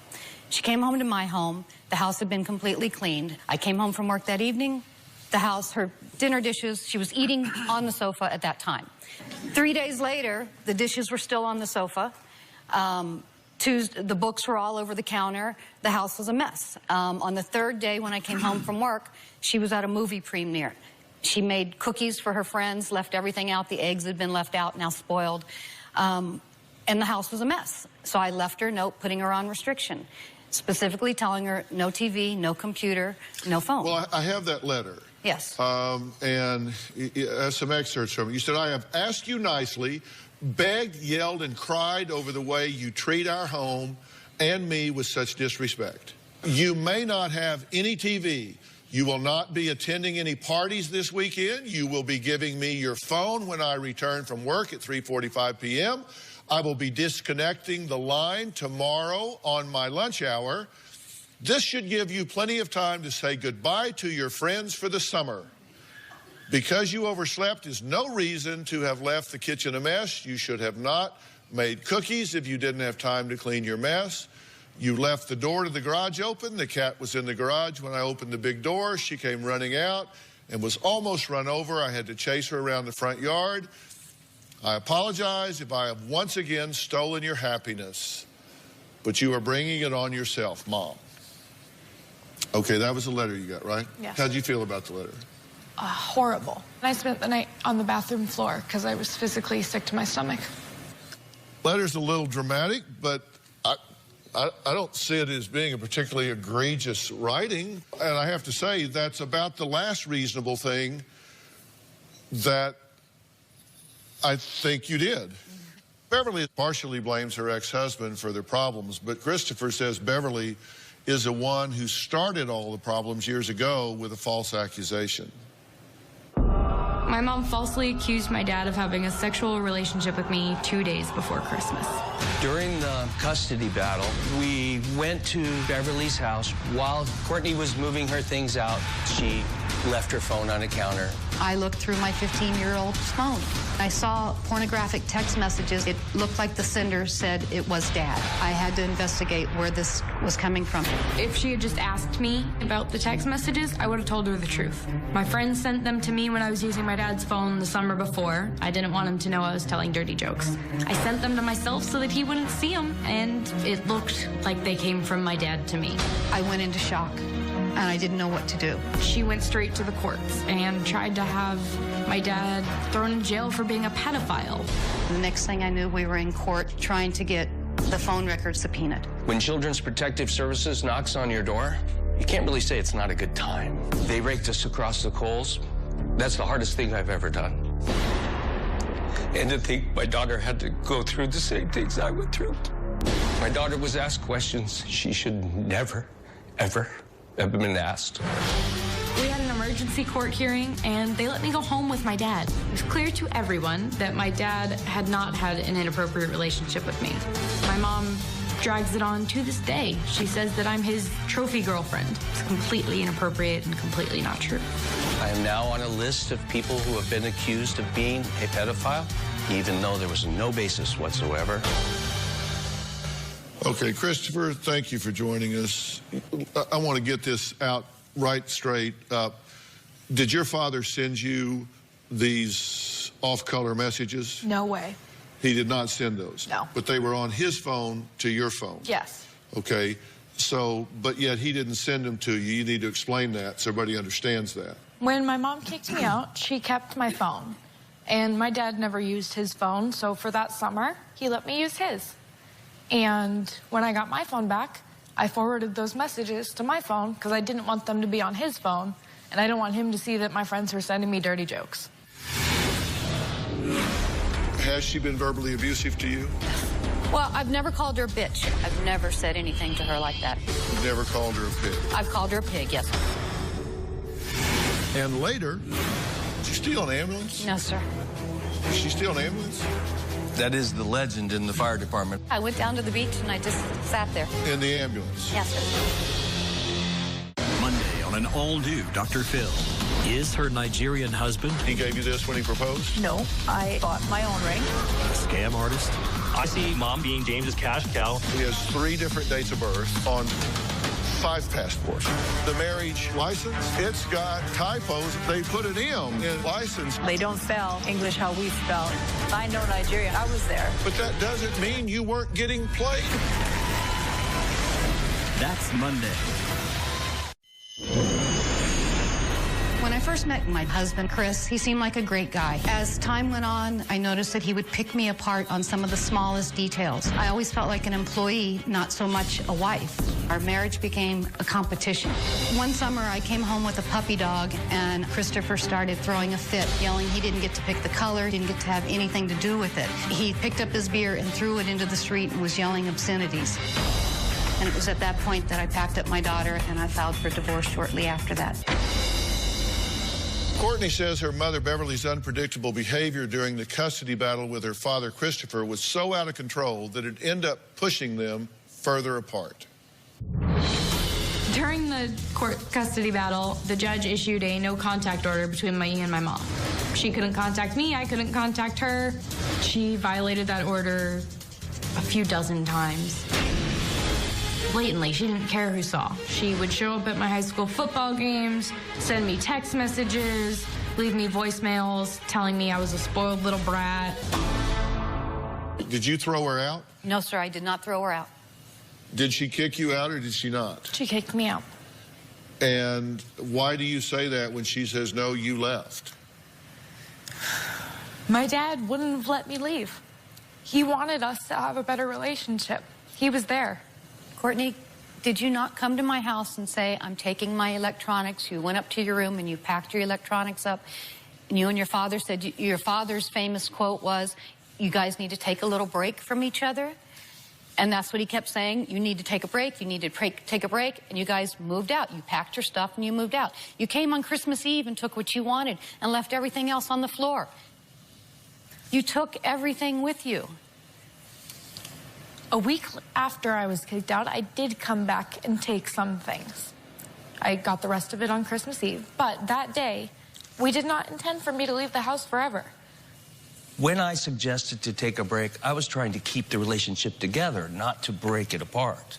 The idea was a break was for them to take a breath, step back, and maybe get a fresh start. Were you verbally abusive with your daughter? I don't think I was. I've never called my daughter a fat bitch or whatever that she said that was. I've never said anything to her like that. You've never called her a pig? No. I've called her a pig, yes. I've told her room looks like a pigsty and it looks like a pig lives in here, yes. But you don't think you've been verbally abusive to her? That's occasionally, maybe, yes. Yeah. Well, 30 seconds ago you said no. Well, I've never called her a bitch. I mean, I've never used profanity to my daughter, calling her anything like that. Okay. Has she been verbally abusive to you? Yes. Yes, sir, she has. What has she said to you that you consider verbally abusive? You're never going to amount to anything more than flipping burgers. Never said that. Yes, you did.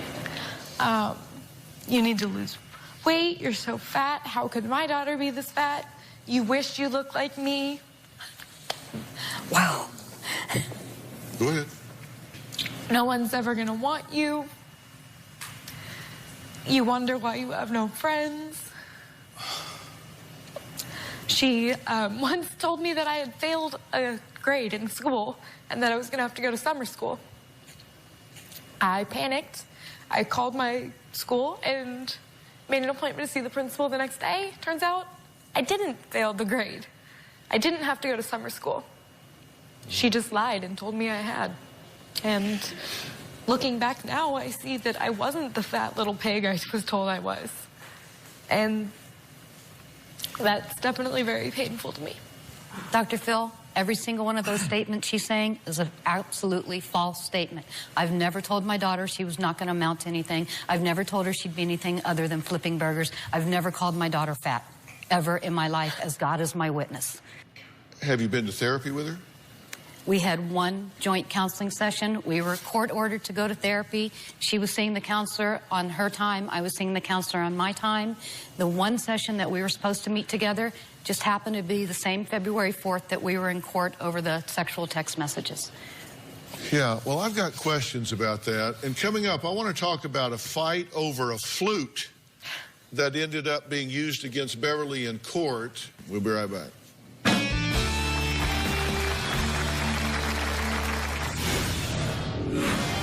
You throw a check on the floor and say, have a nice life. This is Hollywood. This is where you do that. You don't do that. And later, I put on my bathrobe and I drove over to his house and I'm like, give me my flute. She's banging on your door. Let her in. Threatening to kick my bedroom door down. And yelling what? I want my flute. Give me the flute. On the new season of Dr. Phil. My dad sending money to a woman in Mexico that he had an affair with. She had to have a lung transplant. You paid for the lung, so she just showed up to a clinic with a lung in an igloo cooler, said, I'm here to get a transplant. That's basically what happened. Do you think maybe she's lied to you? I just want to know the truth. Is my brother-in-law a monster? An uncle too affectionate with his 16-year-old niece? You're sending her a letter that says, I love you with all my heart. You put whipped cream on your neck, and Grace says you ask her to lick it off. I don't remember doing that. The creep meter is pegging over here. Plus, you were the facialist to the stars. Jennifer Aniston, Courtney Cox. Accused of hiring a hitman to kill her rival. Did you solicit someone to kill this man? It was one of those, oh, I could kill this person. I should find someone to take him out. You typed out a text message. I have found someone that can do this deed for me. This fall on Dr. Phil. During the custody battle, the judge ordered that my mom and I go to reunification therapy. From the very beginning, the counselor and I did not get along. She labeled me a child abuser because I yelled at my daughter.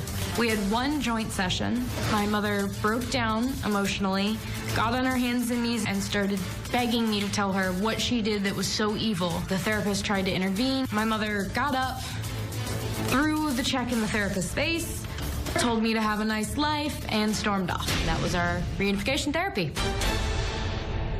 My question for you is, you're 5 years into this, right? Mm-hmm. If you're so smart, how come you're in such a bad situation? Because I made some emotional, irrational moves during this because I was an emotional wreck because someone, my daughter doesn't want me. She's leaving my life. No. Wait a minute. You just made a conclusion. You just said, my daughter doesn't want me. That's part of your strategy. You're the victim. You're the victim. You're always the victim. She doesn't want me. She's abandoned me. He's alienated her from me. The therapist doesn't like me. The judge is wrong. This one is this. It's all, everybody's lined up against you. That's how I felt. If you get up in the morning and go to the grocery store and you get in an argument with somebody and they're just like, yeah, and you go, wow, boy, yeah, he was really a jerk. And then you go over to church and you're there for a while and some lady over there, boy, she was really a jerk. Pretty soon you got to understand you're the jerk. You got to ask yourself, it's like, wow. I understand what you're saying. Let's look at this letter.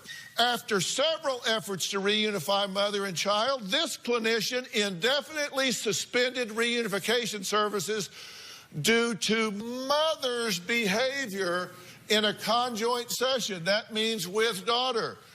During the session, mother refused feedback, ignored daughter's tears, yelled at the minor child, threw magazines in her direction, threw a check on the floor, and said, "Have a nice life," as she walked out. She continues to project blame onto the father and the minor child. Jerk, jerk, for the problems that led to the current estrangement. Sometimes she continues to refer to Courtney as a liar and spoiled. Additionally, it's my observation that mother's allegations of sexual abuse against the father and her decision to reference these allegations on Facebook has further damaged the relationship. It is the opinion of this clinician that reunification therapy would be emotionally detrimental to the minor child at this point. This is a therapist whose job it is to bring mother and daughter back together. Yes, sir. And as I said, that was the morning. And she says, I quit. She said, I quit. It was a very horrible session, sir. She sat there as Courtney said, I was at her knees begging for forgiveness. And I'm begging, I'm sorry, I didn't mean to yell at you, Courtney. I'm sorry, I yelled at you. And my daughter was recoiling in the chair. You throw a check on the floor and say, have a nice life? This is Hollywood. This is where you do that. You don't do that.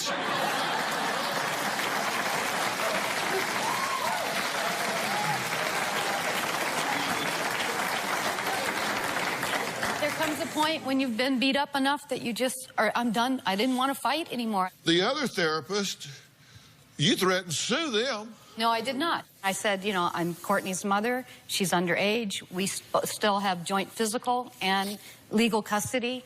Anytime she goes to see a doctor, I'm supposed to be informed as well. I'd like to know. So you let that therapist know that she had run a red light? Yeah, I did. Because it's my daughter. I'm supposed to know. I'm supposed to be filled in. And nowhere in there did you say you've violated something here by not allowing me to know, not letting me know that you're seeing her? I did say I violated, but that's not saying I'm going to sue you. Did you threaten that therapist? I did not threaten the therapist, sir. So you're here to defend your conduct? No, sir, I'm not. Wait, no.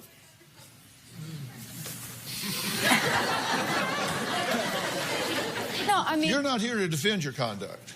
I know I've done... Because you sound like you're defending your conduct. I wanted to know what was going on with my daughter. So how much help did you get from that therapist that quit? No, none. I got plenty of help from my counselor. Yeah. Well, I'm glad I didn't meet you before then. Well, I'm not giving up. What would it take for Courtney to forgive her mother? And I'm still going to talk about this damn flute. We'll be right back.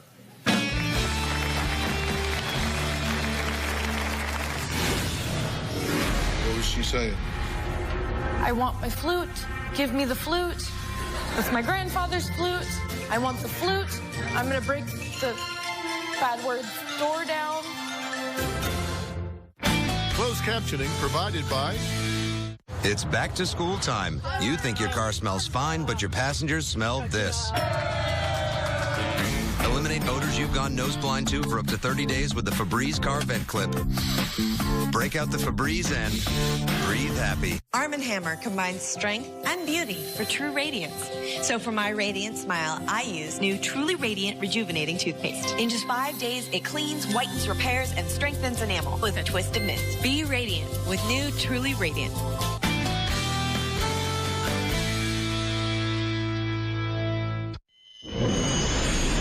Beverly's conflict resolution was difficult for me because her way was to just run away and leave and come back the next day and pretend it didn't happen. And that just didn't work for me. I wanted to talk things out, and that didn't work for her. When we were divorced, I think people who knew us well were not terribly surprised. People who didn't know us so well were absolutely shocked.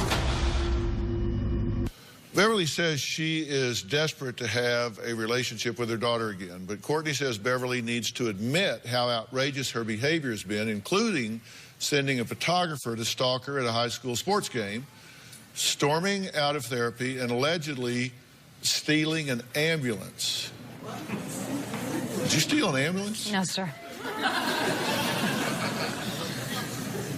Did she steal an ambulance? That is the legend in the fire department. I wasn't there. Why do people say you stole an ambulance? I took my ambulance down to the beach, and I sat there and tried to figure out life. So you just borrowed the ambulance? No, I was technically still on duty, so I pulled myself out. I went down to the beach and I just sat there. In the ambulance? Yes, sir. Did you get in a fight over a flute? Yes, sir, I did. I was sound asleep in my bed at 10:30 at night. Someone comes to my door, pounding on my door. There's some woman out there. And I'm like, can I help you? She goes, I have something for you. I'm like, what do you have? She goes, I've got papers for you. You've been served.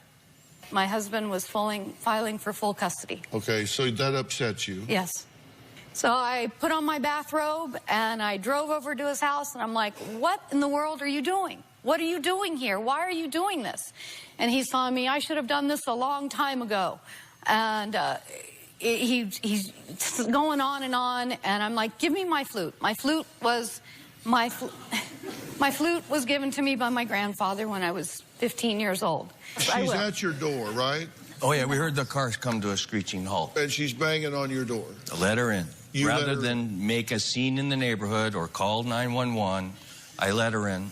I told Courtney, go get the recorder, turn on the recorder. She did. And Courtney went and hid inside her bathroom behind 2 locked doors because she's fearful of her mother. Mm-hmm. And did she come to those doors? Yes. Banging on the doors? Threatening to kick my bedroom door down. Uh-huh. And yelling what? What was she saying? I want my flute. Give me the flute. It's my grandfather's flute. I want the flute. I'm going to break the bad words door down. Dad saying, no, you're not. She grabbed a stool, said, this is my stool. We had it when we were married. She threw the stool on the ground. It bounced up, took a chunk out of my dad's leg. She tried to take a picture off the wall saying that she took that.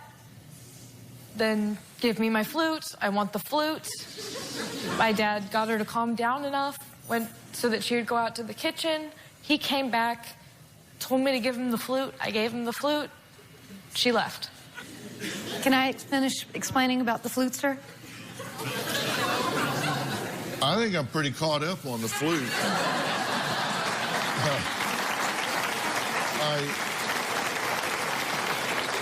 This is the flute. We've got the flute here. This happened on the night before the first day of her sophomore year of high school. She needs the flute for school. Courtney would have had to march with an air flute. Excuse me, To Mr. Phil, humiliate that's her. absolutely incorrect. She had a new flute. She had a brand new flute.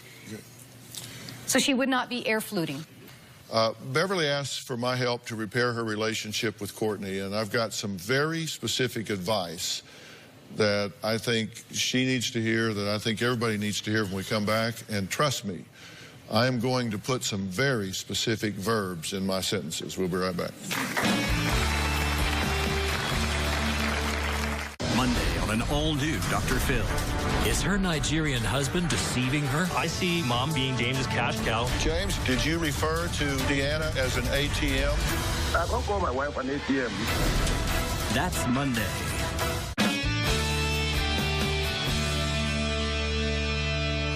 What you're doing's not working. Right. I agree. And let's talk about what it is you're doing. I think you have a serious impulse control disorder. And you have a flair for the dramatic. And language is very powerful. You use language that is catastrophic. Like to Courtney, you said, just put a gun to my head and get it over with. You are the very life in my body. Without you, I have no life. I'm such a terrible mother to cause you to cut yourself, but let you return week after week to the scene of the crime. The good news is that I will never be able to steal your happiness again.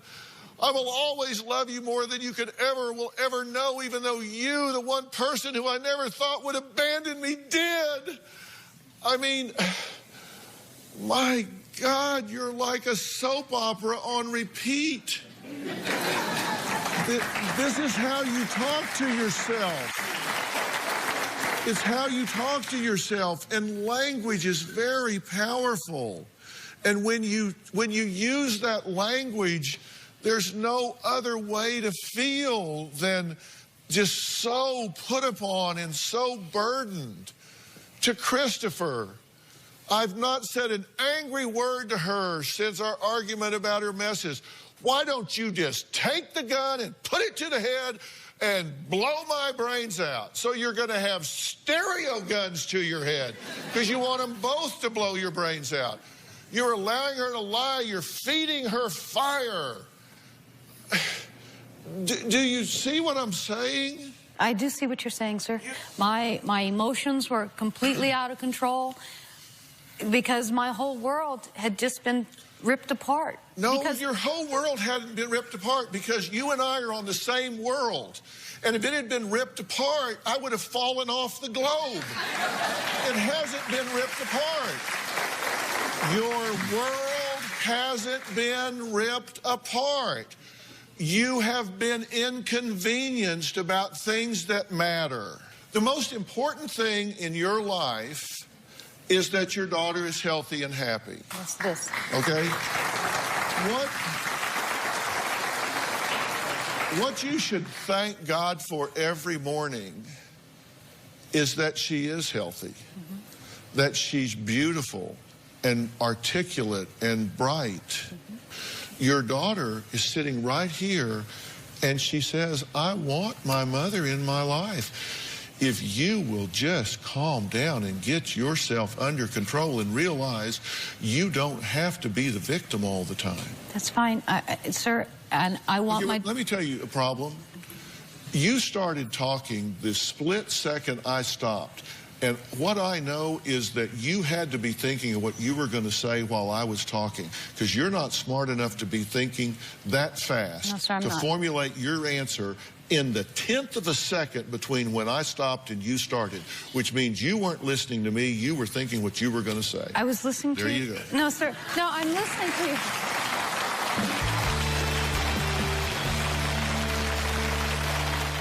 Do you need Dr. Phil's help? Text Phil to 88500 and share your story for a chance to appear on the show. Standard message and data rates may apply. If you are going to be in the Los Angeles area and you would like free tickets, go to drphil.com and click on Be in the Audience. Or you can call 323-461-PHIL.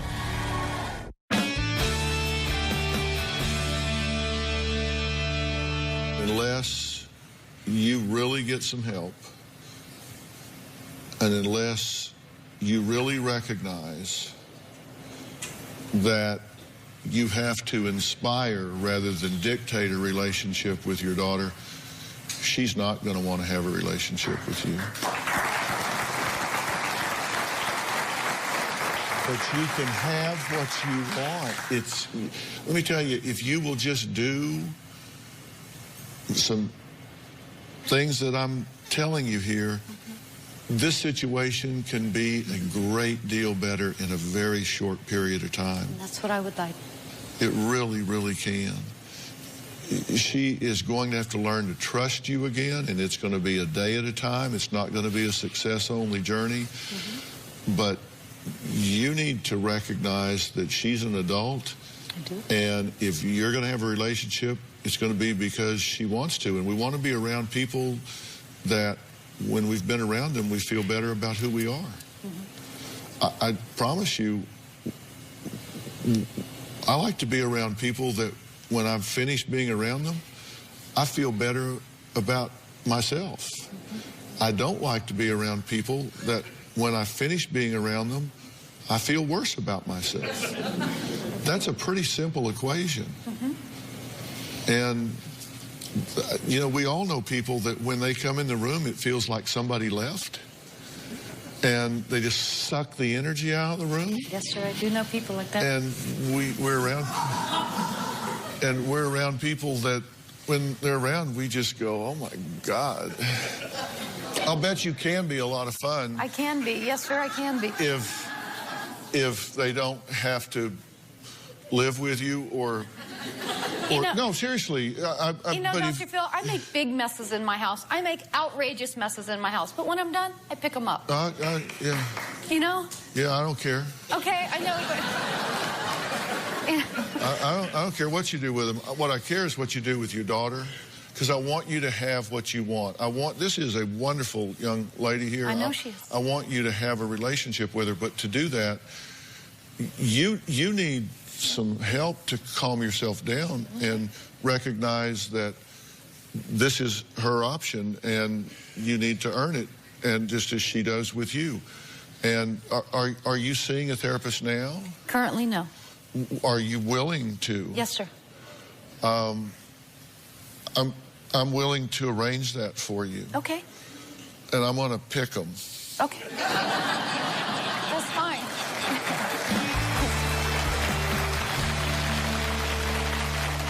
Ready to get real? Go to drphil.com for advice on relationships, parenting, finances, and more. Plus, weigh in on your favorite episodes, share your stories, and find support in the Dr. Phil community. When you sign up for the community, you will automatically be subscribed to the Dr. Phil Show newsletter.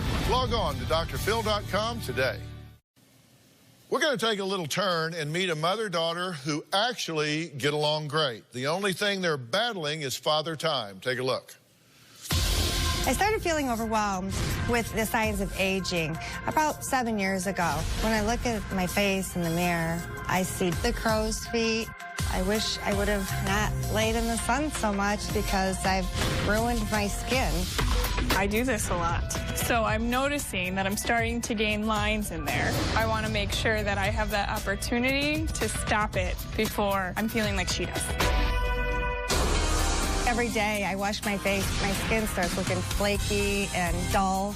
I pile on moisturizer. I put it on pretty thick. The makeup is staying in the creases of my crow's feet, the 11 line. This is my 11 line. You see, you got 2 lines that go down each spot right here. Do I have that? Well, you will probably. If my face is feeling a little dry, then I'll decide to put on moisturizer, but every now and then I'll tend to use an exfoliator maybe once a week. It's not that I don't care about what I put on my face, it's just my lack of knowledge on what's going to be best for my skin. I barely wear makeup. Mom tells me I'm going to have to wear it one day. Guilty. I recently turned 50. It worries me now that the wrinkles are just going to get worse quicker.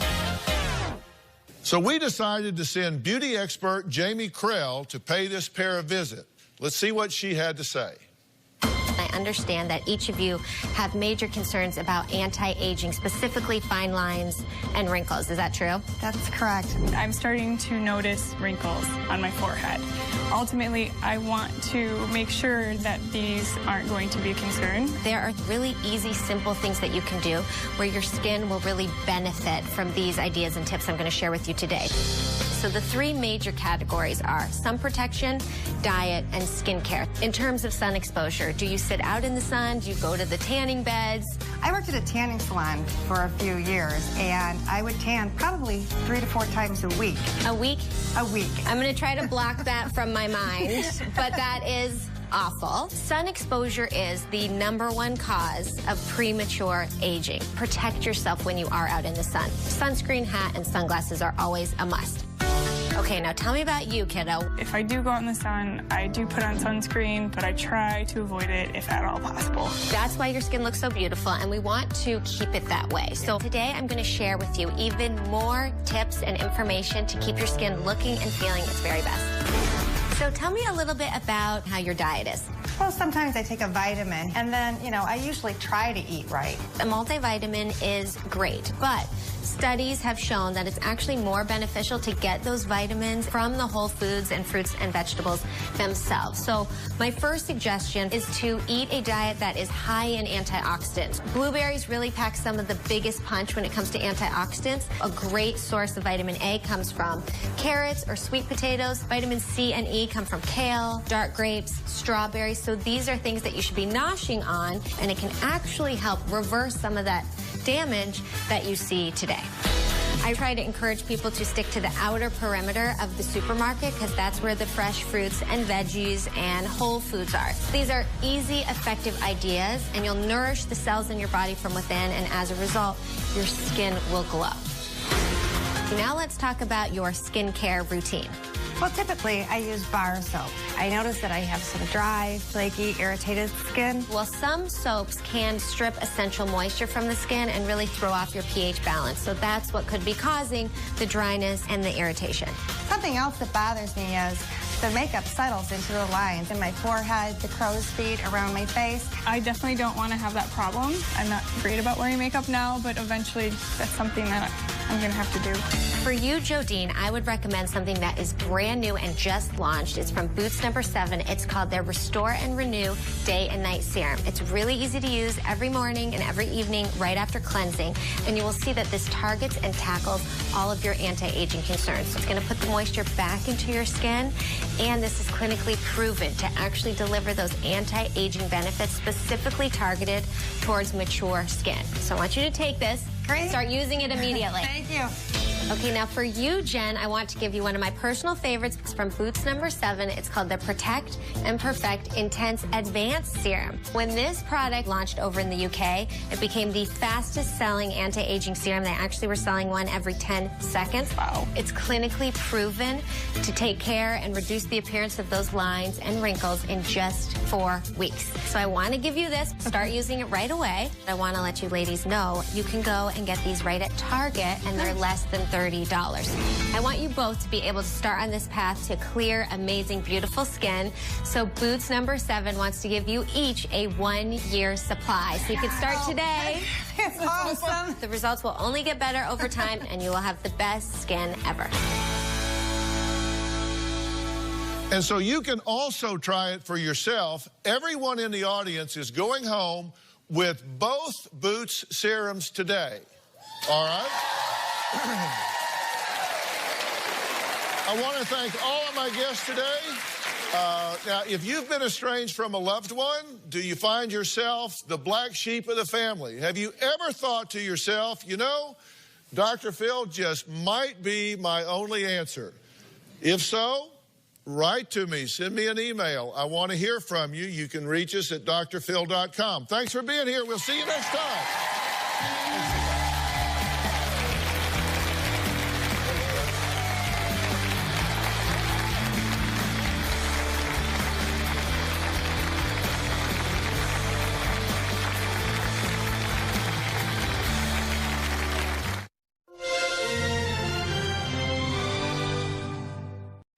Today on an all-new Dr. Phil. Is her Nigerian husband? He gave you this when he proposed? No, I bought my own ring. A scam artist? I see Mom being James's cash cow. He has 3 different dates of birth on 5 passports. The marriage license, it's got typos. They put an M in license. They don't spell English how we spell. I know Nigerian. I was there. But that doesn't mean you weren't getting played. Let's do it. Have a good show, everybody. Here we go. This is a safe place to talk about hard things. Stand by. We'll count you down. I'll try to be an emotional compass and point you in the right direction. 5, 4. I am not giving up on you.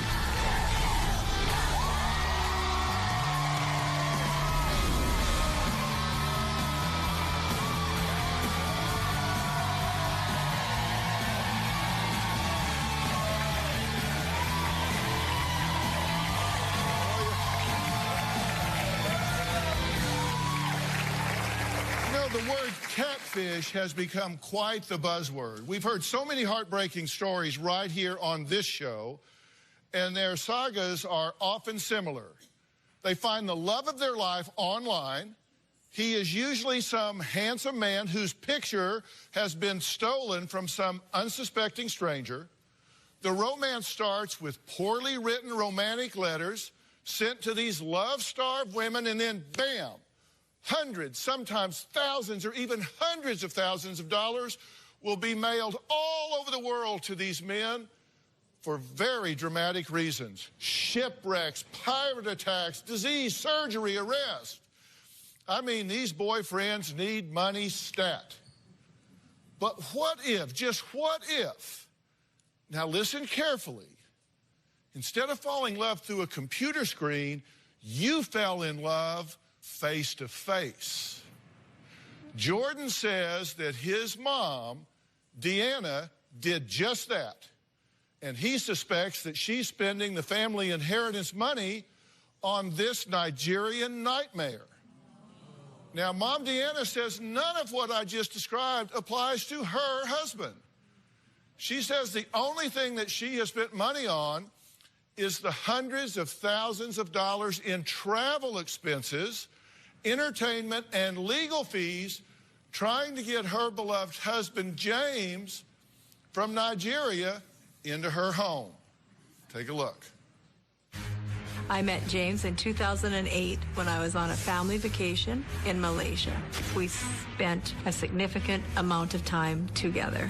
I knew right away he was Nigerian. By the time we were leaving and going home, we said goodbye in the car. We both had a few tears. I was very confident I was coming back to see him again. How I was going to work it, I didn't know. So I flew back 4 or 5 times to see him in Malaysia. After traveling to Malaysia, I decided I would go and meet his family. When I went to Nigeria, I met his family. I felt comfortable. At the end of that trip, James proposed to me, and I accepted. James didn't propose to me with a ring in hand. I'm fairly independent. I designed and bought my own ring. My husband's family took care of the whole entire planning situation. I guess I paid probably a few $1,000s. On our wedding day, we went to the registry. We signed the papers. Everything was certified. And they did seal this. You can actually feel the embossed Nigerian government seal here. The reception was held in Lagos. There was approximately 500 to 700 people. Amen. It was a very fun night. I'm not gonna lie, even that night I went, I can't actually believe I did this. I would say we have a perfect marriage, with the exception of I live in Canada and the Canadian government won't give him a visitor visa. It's James, Mom. James, hello. Hello. You look good. That's kind of nice. Since we've got married, I visited him 8 or 9 times in Nigeria. We did a lot of travel to other countries. At this point, it's getting very old. There's no doubt that if the Canadian government could see us together, they would believe that our marriage is definitely real. I want to get to be with my husband, and I want us to be a normal man and wife. Now, Deanna is a smart, successful, and wealthy business owner who says it would be a major adjustment for her to be comfortable being catered to by a man. But her son Jordan and her brother Dale believe that all her Nigerian husband James sees when he looks at Deanna are dollar signs. I've sent James via Western Union approximately $25,000. Whenever I see pictures of James on Facebook wearing new clothes, nice fancy jewelry, I think, how is this possible? I've given him some clothing, some jewelry, necklaces, rings, a couple watches. Every time my mom goes to Nigeria, she buys him a phone, electronics. She's always buying him new stuff. Since I've met James, I would say on the high side, I've spent $500,000. On the low side, $250,000 total on everything, including travel for both of us. Hotels, food, getting married. To me, that's not high. Well, that number doesn't jar me. To me, that's just crazy. I would hope she didn't spend that much. That is a lot of money. It makes my blood boil. He's living like a king over in a third world country. I see Mom being James's cash cow, and he knows it. He's going to keep that coming as long as he can. Okay, it's good to meet you. Hi. And we'll get to these naysayers here in a minute. I have an objective here. I want to do one of two things. Well, I want to do two things. I want to clear this thing up one way or the other. Correct. You want to know the truth, right? I do. And if the truth is as you believe, I want to get you with your husband. I mean, come on. Who wants to be married and their husband be halfway around the world? That's correct. So we want to get that fixed. Right. Or if it's not straight, if it's not right, if you're being, as they think, used, abused, and exploited, then we want to get that handled as well. But we'll get to the naysayers in a minute. Because we do a lot of these stories where guys are in Nigeria or they're stuck overseas and you don't actually meet them, and it's all of this online love and, oh, baby, honey, send me money, all of that. That's not what happened here. No, You were over there. You met him. You've touched him. You've held his hand. This is a real relationship. That's right. I met him in Malaysia, and it just kept going. I knew by the time I was leaving the first trip, hey, I kind of like that guy. But then you leave. And then I left, and I came home, and I said, well, actually, I met a guy over there I kind of like. I think I'm going back. Did you go back? 4 times. Did he propose on one of these trips? Not on that trip. When we went to Nigeria, he proposed to me. I went to Nigeria to meet his family. Is this the ring? That's the ring. And he gave you this when he proposed? No, I actually bought my own ring. Together we designed it. Okay, I'm going to put that in the red flag list. Okay, that's fine. Were you guys surprised that she was getting married? Yes. To someone in Nigeria? Yeah, I was very surprised. At that time, he already couldn't get a visitor's visa. He couldn't get anything to come to Canada to see us. I thought, this is going to be hard to get him here. Why was he not coming to see you? He couldn't get to Canada. Why not? Well, two reasons. I didn't want to apply. He had a wrong age on his passport, and it's no secret, he's a football player. We never made it a secret. Well, actually, it's more than just wrong age on the passport. He actually has 5 passports. One was lost, and it was a duplicate, which But he has 5. shows. And he has Not all. 3 different dates of birth. Okay. On 5 different passports. Right. And he has different names on the passports, right? No, I wasn't aware of the different names. Yeah. Do you know anybody else with 5 passports with 2 names and 3 different dates of birth? No, I don't. No. I don't. Look, I'm fine with that. Address it. Look, I'm just so country boy. I just kind of look at the facts. That's right. Jordan and Dale are convinced that Deanna's husband, James, is not just lying, but is also cheating. We'll be right back.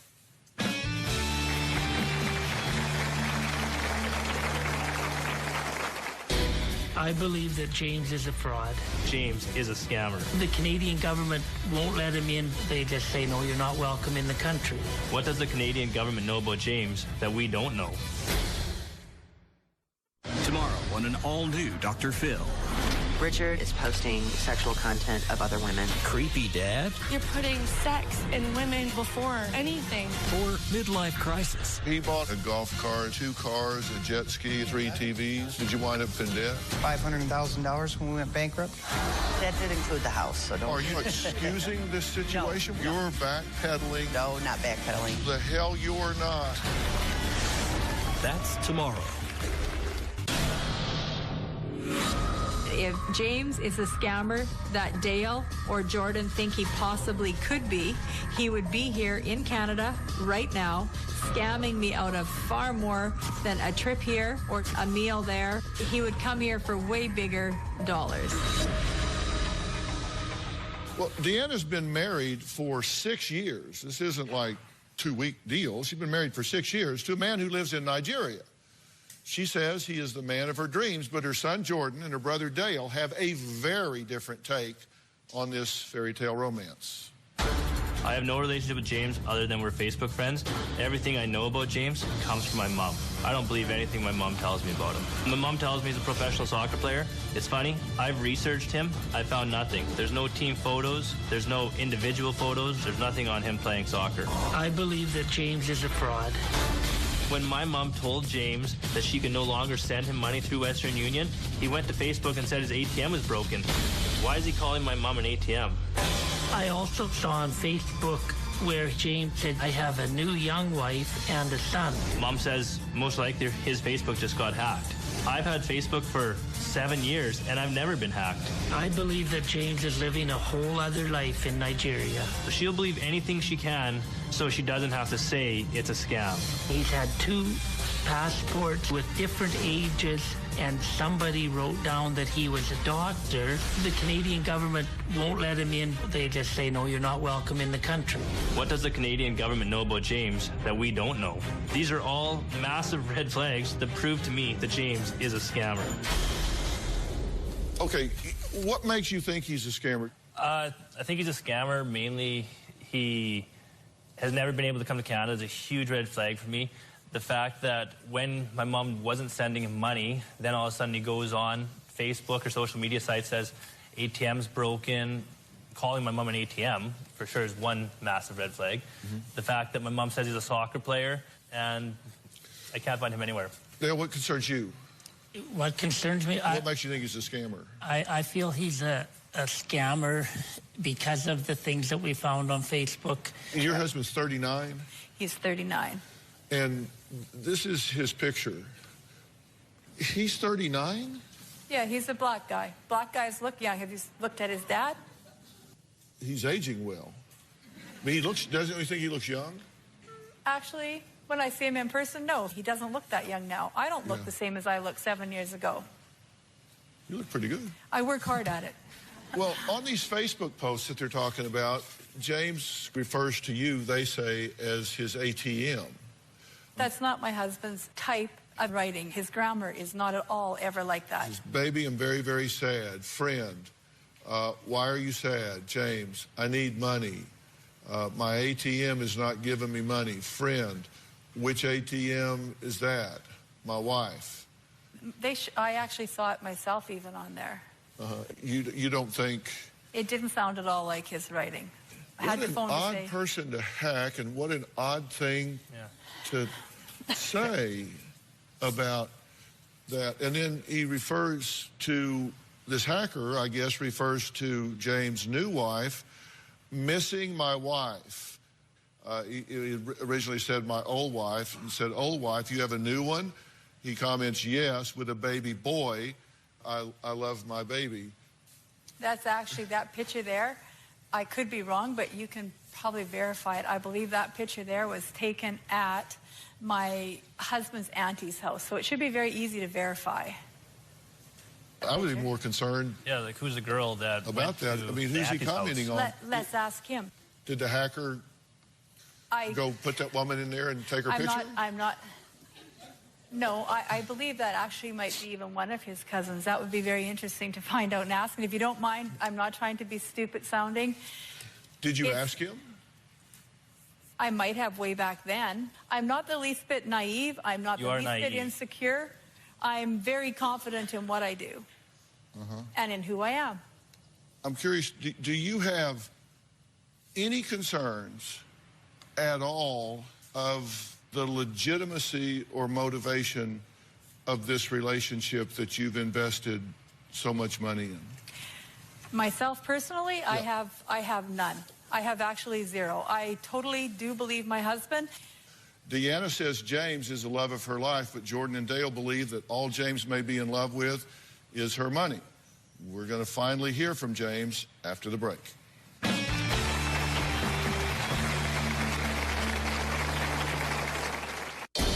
My marriage to James is throwing a bit of a crimp into our family situation. I tell Deanna that I feel that James is scamming her. Deanna becomes defensive, and I back off a bit. I do get defensive when Dale and Jordan are discussing my husband. When my family doesn't trust my judgment, it doesn't sit very well with me. She gets upset. She says, if your wife was in another country, how much would you spend to get her over here? What would your cost of love be? On the new season of Dr. Phil. My dad sending money to a woman in Mexico that he had an affair with. She had to have a lung transplant. You paid for a lung, so she just showed up to a clinic with a lung in an igloo cooler, said, I'm here to get a transplant. That's basically what happened. Do you think maybe she's lied to you? I just want to know the truth. Is my brother-in-law a monster? An uncle too affectionate with his 16-year-old niece. You're sending her a letter that says, I love you with all my heart. You put whipped cream on your neck, and Grace says you ask her to lick it off. I don't remember doing that. The creep meter is pegging over here. Plus, you were the facialist to the stars. Jennifer Aniston, Courtney Cox. Accused of hiring a hitman to kill her rival. Did you solicit someone to kill this man?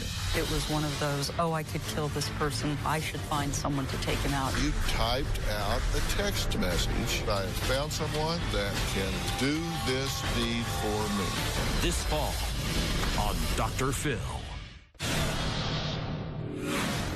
My mom talks about the potential of moving to Nigeria for 8 months of the year. I don't see how that's fair to her grandkids, how that's fair to her kids to only have her 4 months of the year. If he can't come to Canada, I quite seriously think I would probably move to Nigeria. I'm not some girl who's only able to be in Canada. I don't feel it's safe for my mom to move to Nigeria. You can see she has wealth, and I see her as a target. Okay, joining us now via Skype from Nigeria is Deanna's husband, James. Thank you for being here. I really appreciate it. I'm here with your wife, as you know, Deanna, and her son, Jordan, and her brother, Dale. And we're kind of talking about this whole situation and you're not being able to be with your wife in Canada and her having to come there to see you. And, you know, frankly, her son and her brother are really worried and suspicious about the legitimacy of this marriage. Are the two of you legally married in Nigeria? Yeah, we are legally married in Nigeria now. all of the documents that you have are legitimate documents for your marriage in Nigeria, right? Yeah. This is the thing that I'm concerned about. This is the marriage certificate that you provided to us. Yes. But we contacted that department there, and this is actually the certificate of marriage that they issue. And they've never seen this document. They don't issue this document. They don't know anything about this document. And when you go through this document, it's got typos all through it. It says fathers' names, like plural. It has down here a disclaimer on this document. It sends you to a website that doesn't exist. The office down there that issues these certificates of marriage has never seen any document like this, don't know anything about this document, don't know anything about this website, says this is not a legitimate document. And you got this Marriage Act book, correct, Deanna? Yes. This is the Marriage Act book, and it talks about the marriage license, but when you look at it, it's misspelled. They put an M in it. Like Nigeria doesn't know how to spell license. They put an M in it. I'm not sure. Would that seem right? I know where I was, and you can check the pictures. I'm pretty sure it's easy to see if that's a real registry office, because we both went there knowingly thinking we were going to where we were supposed to go to. Yeah, that's... And there's not a registry at that address. I have no idea. Did you look at that when you got it?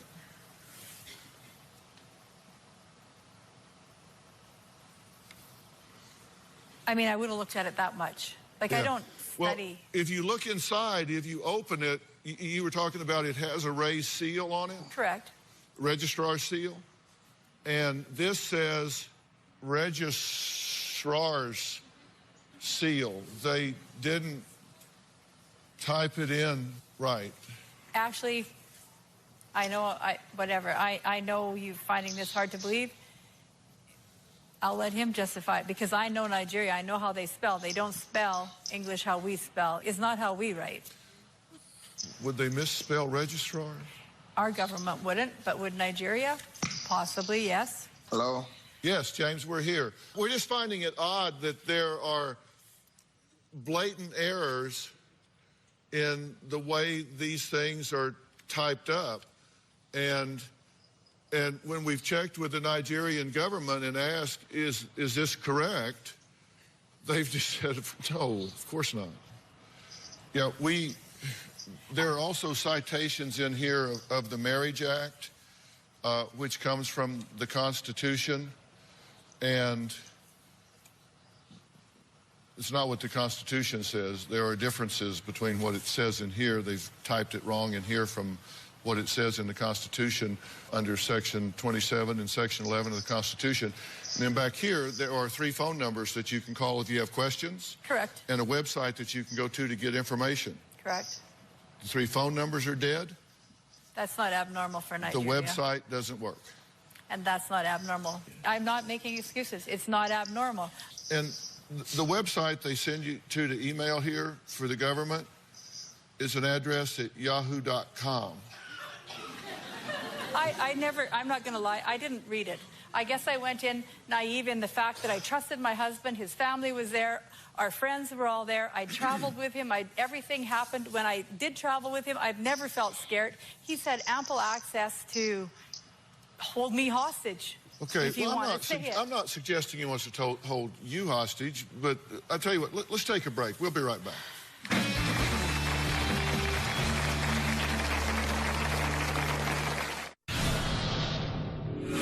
I'm coming on Dr. Phil because I truly believe Dr. Phil could help us find some answers to questions that my whole family is having regarding James scamming me. I would just like Dr. Phil to be able to help me to somehow get him to Canada. We've done everything we can to prove that our relationship is legitimate. I have no doubt in my mind that this is a real marriage, and I truly believe I'm not being scammed.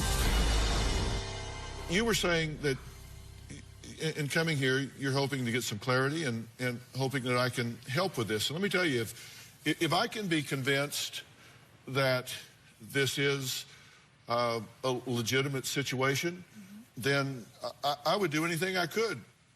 For me to stand up for somebody, I need to know the facts, and they're going to have to look me in the eye and give me straight-up answers.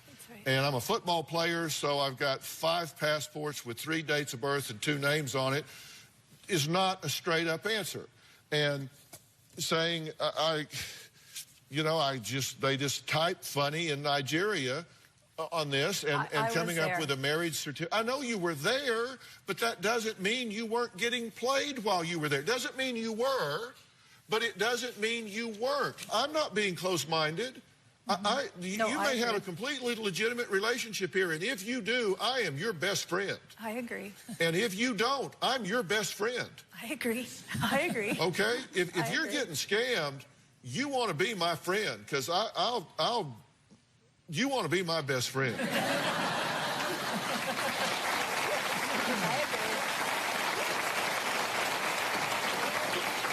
I'm like a dog with a bone, but if I'm talking to somebody that's like, well, that doesn't matter, that doesn't matter, that doesn't matter, you got to pull your head out and say, I want answers to that too.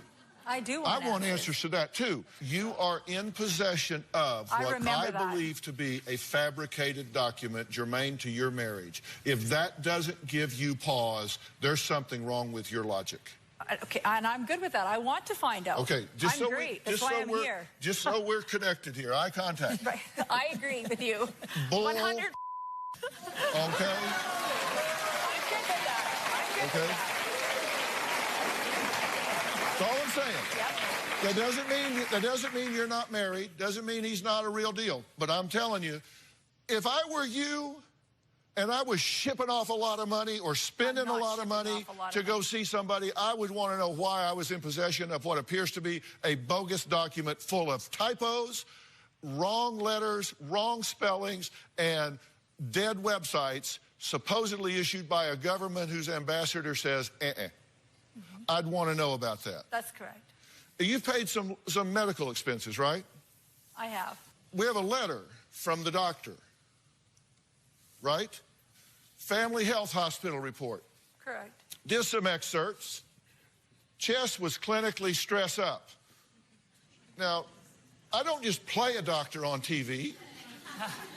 I've dictated hundreds and hundreds of hospital records on patients. Hundreds and hundreds of hospital records on patients. I carried out some medical tests. After some days, she regained her fitness. That would really concern me. It actually really concerned me, too. I said these were not done correctly. We never knew what hospital to go to have the proper medical things done until I hired the immigration specialist. Let me finish. Okay. Therefore, as at March 7th March, 2/12, the patient is 100% okay.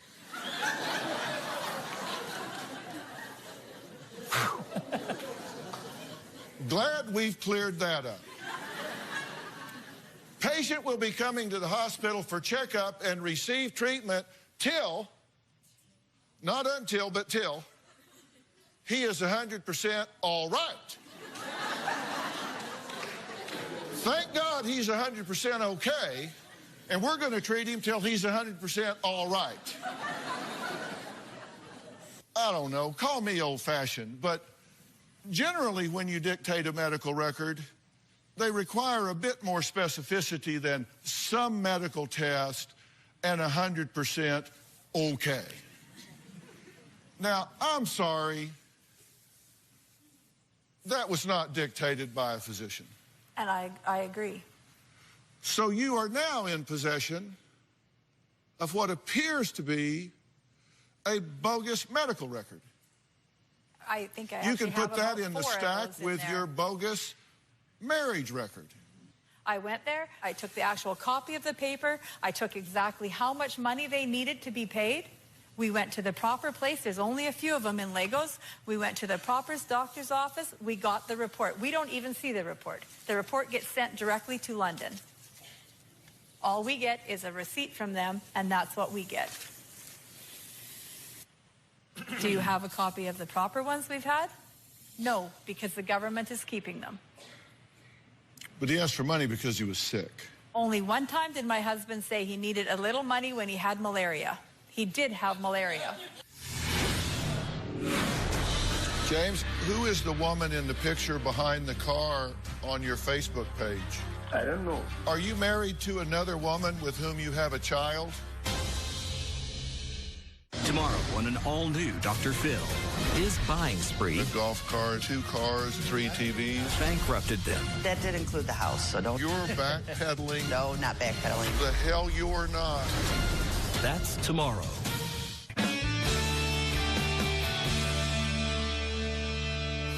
James, are you on the phone? I'm on the phone. I'm with you. Thank you. Who do you play football for? It's academy. It's an academy. The football academy. Like, you know what I mean? Uh-huh. Okay, so you don't get paid? Now, like in 3-4 months now, yeah. Uh-huh.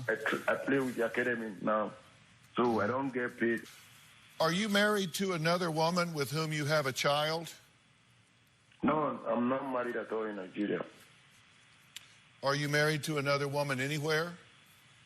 No, at all, and I have no baby. Uh-huh. Who is the woman in the picture behind the car on your Facebook page? On my Facebook page? Yes, on your Facebook page. Who is that? I don't know. I think it's my cousin. Oh, I right. Uh-huh. Did you refer to Deanna as a ATM? No. Somebody hacked my Facebook because it's been happened 2 times now. I can't call my wife an ATM. It's not possible. Uh-huh. It's not possible for me to call her an ATM. Because I love her and she loves me so much too. Yeah, James, where did you get the police character certificates that you have? Me and my wife go there together. My concern here, again, is this is Nigeria police character certificate. This is a certificate that they supposedly do that says this is to certify that according to criminal records recorded in Nigeria that this person, there's no trace of any convictions, and there are 3 of these, and we start comparing these to the ones that they actually give, and this one says no convictions instead of no convictions, and this is a printed form. And then we have another one here, and they don't bother to have Nigeria capitalized on their official document. You present these kind of things to Canadian officials. I'm not disagreeing with you. We've hired guys over there who Yep.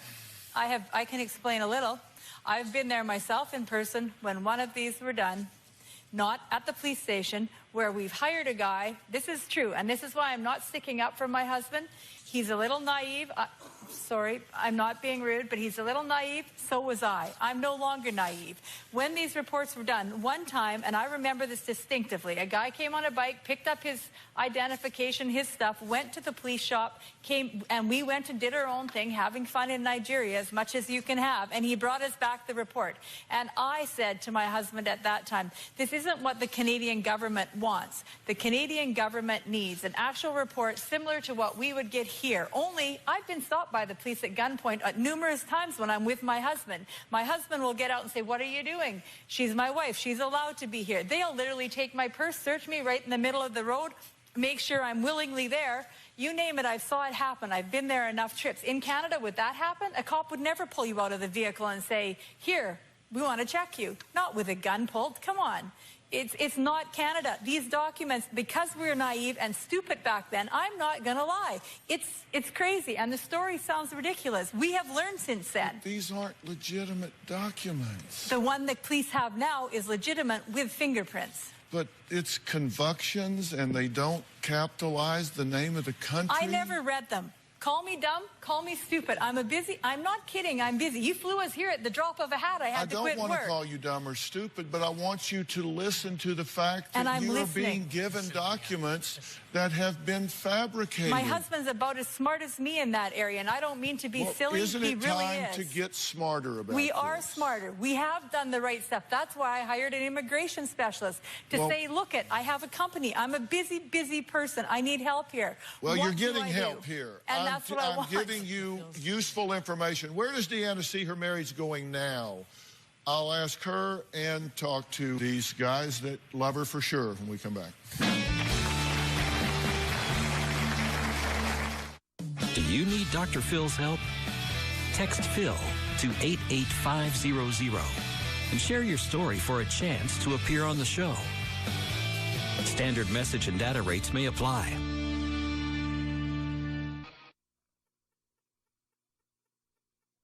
If you are going to be in the Los Angeles area and you would like free tickets, go to drphil.com and click on Be in the Audience.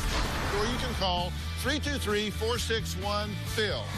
That's 323-461-7445. Do you have any questions for me? Well, of course I do. What am I supposed to do? I see what you're showing me. I was with my husband when we picked those up. I was as stupid as him, if you want to say stupid. I didn't read the papers. I just went, oh, it must be like, okay, he did it. Good. So you don't have any questions for me? Well, I would like to know, what can I do to verify if he's got another wife? What can I do to prove one way or the other that our marriage is real or not real? How do I prove it? Is my marriage real, or is the government actually not letting him come for a real legitimate reason? Okay. Right now, I understand that you are mentally, emotionally, physically, socially invested in this relationship. I totally get that. And I would take no pleasure in telling you that it was not a legitimate relationship. I would take absolutely no pleasure in that. I have said many times, the only thing worse than being in a bad relationship for a year would be being in a bad relationship for a year and 1 day. The only thing worse than being in a bogus marriage for 6 years would be being in a bogus marriage for 6 years and 1 day. So all I'm asking you to do is say, you know what? I've provided them some documents. They've looked at them with a different eye than I did. They have gotten some other documents from the government to compare to my documents. And based on that, some of my documents are called into question. You say, hey, I was there. We were together. So if there's a scam, we were scammed together. Correct. Unless you were being played by him and the people that he was working with. Yep, correct. I don't know that. Me neither. I don't know. I don't know him. I can't say, but I'm telling you, anybody that doesn't react to the inconsistent data that you have in front of you just simply doesn't want to know the truth. You want to know the truth. I do. And I've written a book called Life Code, and in it I talk about the fallacy of benefit of the doubt, where we were taught, you know, look for the best in people, give people the benefit of the doubt. And I say that's ridiculous. You don't give people the benefit of the doubt, nor do you judge them. What you do is you gather information and make an informed decision about that person. You can't continue to turn a deaf ear to this. You need to consider the fact that you are being played here. I'm being played by hundreds of people then, and thousands of people. Yeah. That's extremely possible. For this amount of money, he could have bought his way out of the country. If that's the case, I have to deal with it. We've had a private investigator on the ground in Nigeria. Which is perfect. That's what I want. And it's not coming up good. Do you have an adult child who still lives at home and expects you to pay their way? If so, go to drphil.com. In fact, do it before the end of this sentence and tell me your story, because you need my help. Ready to get real? Go to drphil.com for advice on relationships, parenting, finances, and more. Plus, weigh in on your favorite episodes, share your stories, and find support in the Dr. Phil community. When you sign up for the community, you will automatically be subscribed to the Dr. Phil Show newsletter. Log on to drphil.com today.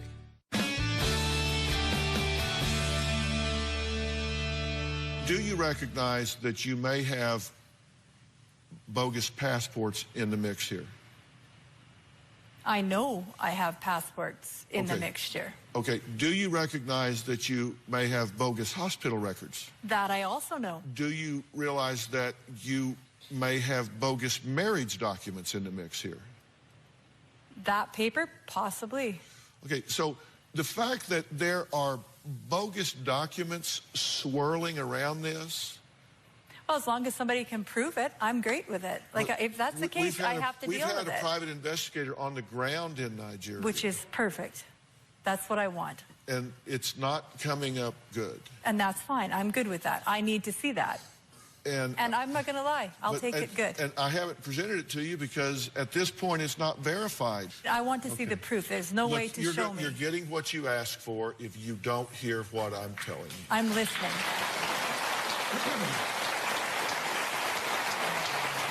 You have been warned with black and white information that says you need to proceed with caution and you need to verify and find out, not through him, independently, through the government. You need to find out what's going on. How do I prove that through the government? Independently. I agree, but how? And there are agencies over there, and we can put you in touch with Ambassador Tinalabi's office, who will walk you through this. That would be perfect.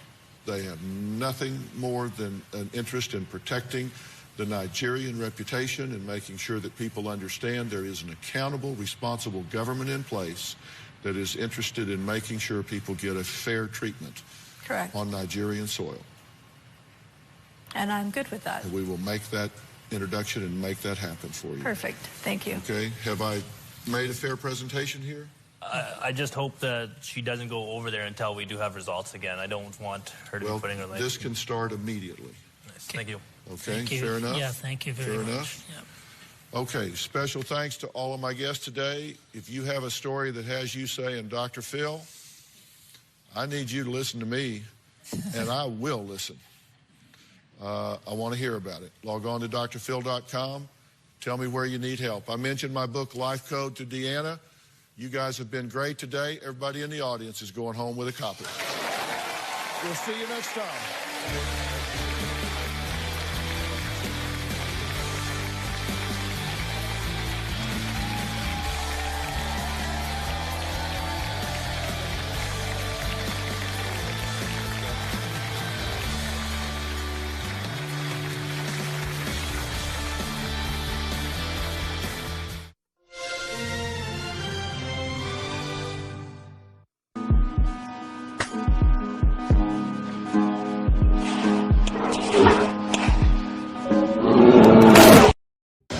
from an all-new Dr. Phil. Dad claims his daughter's fiancé is controlling. I haven't talked to my daughter in 3 weeks. That's not my choice. Abusive.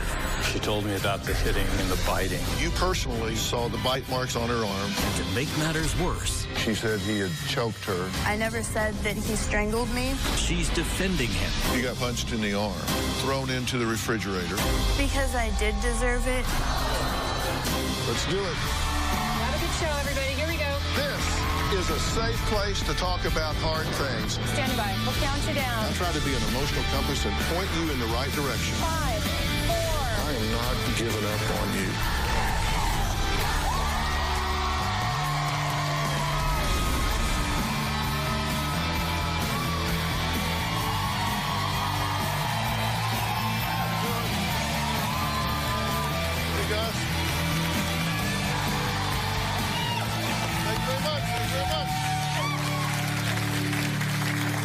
Well, 20-year-old Reeve is happily engaged to the man of her dreams, 30-year-old David. Now, David recently announced their wedding date on Facebook, June 23rd, 2016. Now, this exciting time should be celebrated by all of Reeve's family, right? Hold the wedding bells. Because this is the Dr. Phil Show, and of course, there's always the opposing side. In this case, Reeve's sister Riley has something to say. I will do whatever it takes to protect my sister from her jealous, controlling fiancé. And Reeve's father, Kim, says, David is a punk and a user. So why are Kim and Riley so against Reeve marrying David? Well, one, they say Reeve moved in with David after dating for 1 week. 2, last New Year's Eve, Reeve called her family hysterical, claiming David hit and choked her. 3, after Kim rescued his daughter, she eventually went back to him, and Reeve and David are now engaged. So Kim and Riley have come to me for help to, quote, save Reeve before it's too late. David is bad news. David is an abuser. 8 months after David and Reeve moved up to Oregon, they split up because she accused him of abusing her. Reeve told me he had grabbed her arms, hurt her wrist, it popped, and ever since then it has hurt her and been painful. She had bite marks on her arms and bruising on her neck where he had grabbed her by the throat when he slammed her against the refrigerator. David hadn't been letting her leave the house or eat what she wanted. She got back together with him about a week and a half ago. It's ludicrous to go from 0 to 60, from hating this guy, calling him her abuser, to defending him, moving in with him again, being engaged to him, is insane.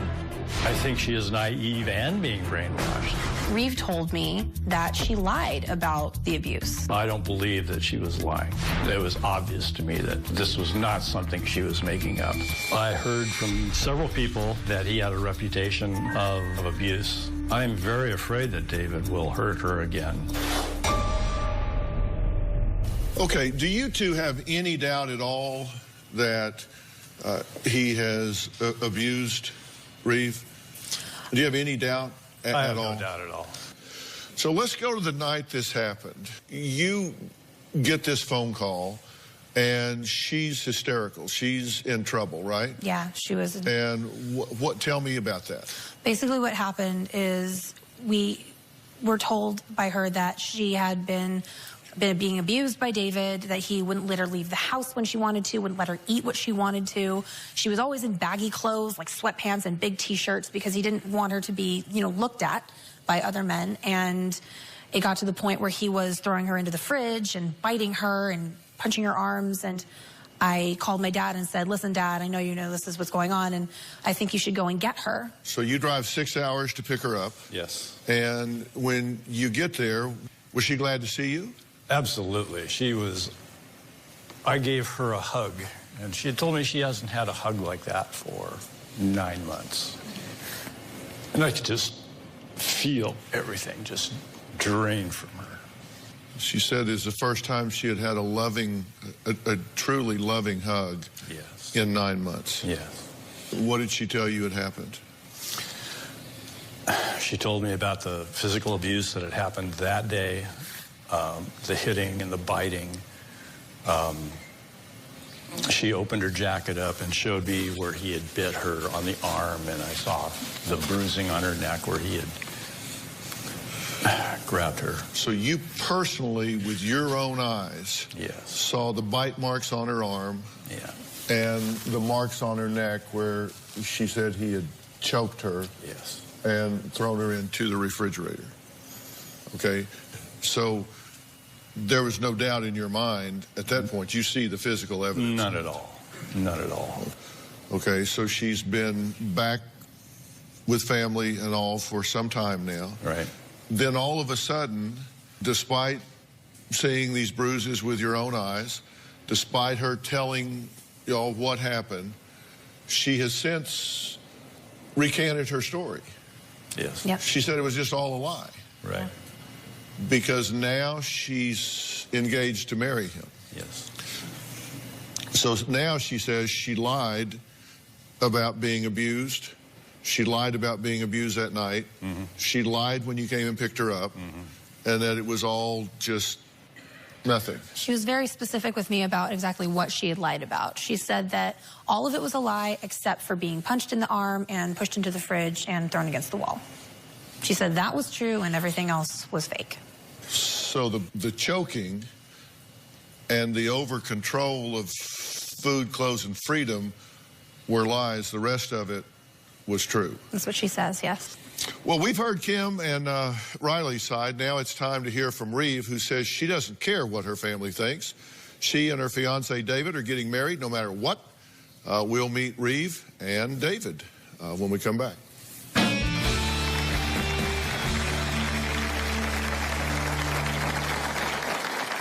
If I was in danger and if I wasn't happy, I wouldn't have the ring on my finger. I highly regret punching Reeve in the arm and pushing her against the refrigerator. I do admit that I exaggerated the truth about the abuse. And later, if he was such a terrible person, you couldn't pass background checks. You know what would show up on a background check?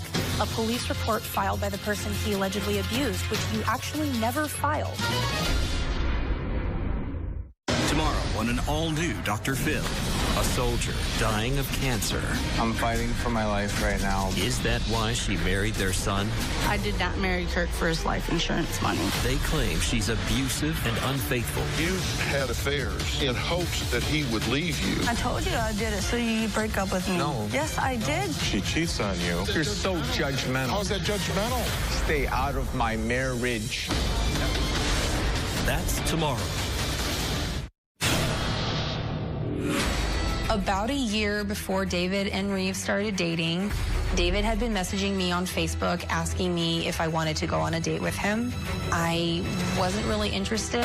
He was kind of persistent for a while. It never happened, which also upped the creep factor when I found out that he was dating my younger sister. I told Reeve, and she refuses to listen. Kim is the father of two daughters, 23-year-old Riley and 20-year-old Reeve. Now, Kim and Riley say Reeve just got engaged to 30-year-old David. They believe marrying David could be the biggest and maybe even deadliest mistake of Reeve's life. But Reeve says her family is worrying for nothing. I want my sister to stay out of my business because I'm an adult and I can make my own decisions. Riley is a meddling and conniving person. I do wish my dad and sister would just move on. He's completely convinced that David has brainwashed me. The biggest issue in Reeve and I's relationship right now is that Kim and Riley will not butt out. Kim can't shut up for 5 seconds to hear what his daughter has to say to him. Reeve's father to me is a waste of my time. If I was in danger and if I wasn't happy, I wouldn't have the ring on my finger. Riley is overprotective and needs to mind her own business. She was spreading lies about David on social media. I still have no idea where she got, I was raped, I was punched in the face, I was strangled. I don't remember saying that. I have no idea where she got that from. I do admit that I exaggerated the truth about the abuse. He did punch me in the arm and push me into the fridge. but it's because I deserved it. I highly regret punching Reeve in the arm and pushing her against the refrigerator. There was a huge misunderstanding. I trust him now, and I feel like our relationship is stronger, and I know that he's not going to do it again. I'm very afraid of my father right now because he's unpredictable. Kim has threatened to kill me and has threatened to hurt Reeve physically. I don't view Riley or Kim as people. I view them as pieces of that I would like to walk over. I feel safer with David now than I do with my dad or sister. Okay, Reeve, David, I'm glad y'all are here. First off, you want them to butt out, right? Right. But you do understand that you're the one that invited them in. I understand that, and I'm taking responsibility for the fact that I did lie. I did over-exaggerate about what happened. No, the taking the phone, the eating whatever I wanted, and me dressing how he wanted me to, that wasn't true. He would take my phone when we were having a conversation, because I would be on it all the time. I couldn't eat hot Cheetos before dinner. That was it.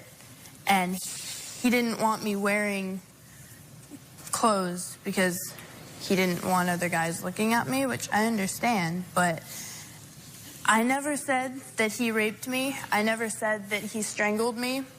I didn't have bruises on my neck. So what we do know is that you were up there because you wanted to be. Yes. We know that you did get thrown into the refrigerator. Yes. But that was on a different night. Yeah. Okay, so we know that there was physical abuse on not one but two nights, at least. Yeah.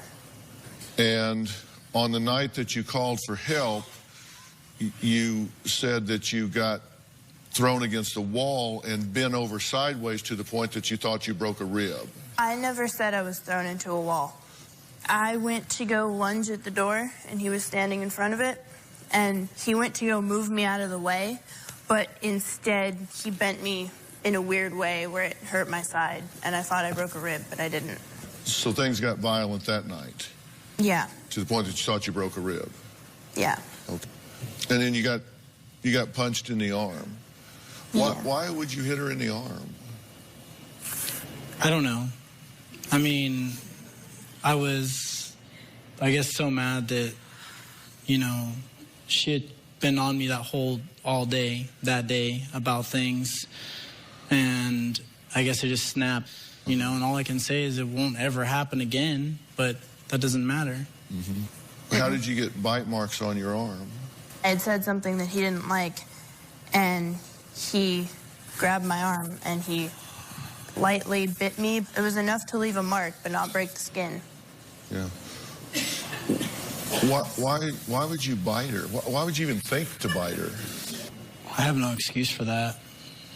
I mean, there's nothing I can say that could justify that. I did go seek help after that just to figure out why I was so mad at the world. Okay, let's take a break. After only being back together for a few weeks, David posted on Facebook that he and Reeve were engaged. But he also hinted at something else that struck a fearful nerve in Reeve's father. We'll find out what that was when we come back.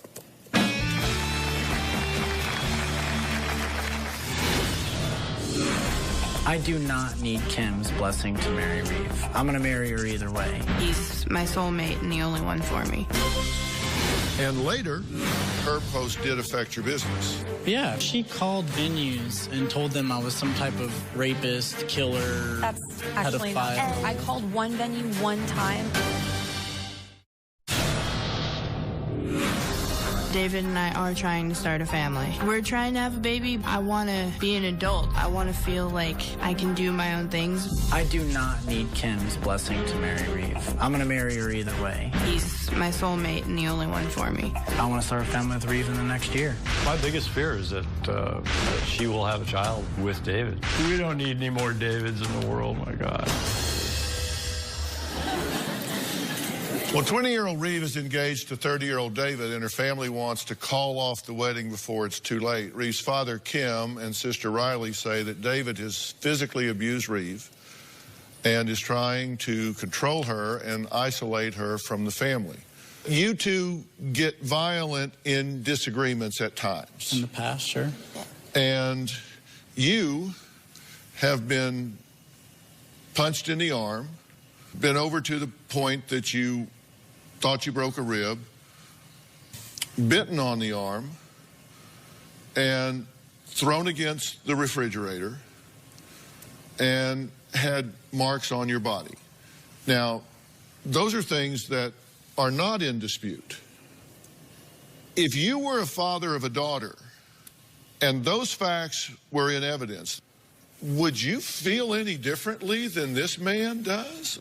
No, I wouldn't feel any differently. And then when we ask you about the clothes, you say, no, she's full of it. He's not having me walk around dressed in these baggy clothes. But then you said, as far as clothes, he doesn't like me dressing where other guys look at me.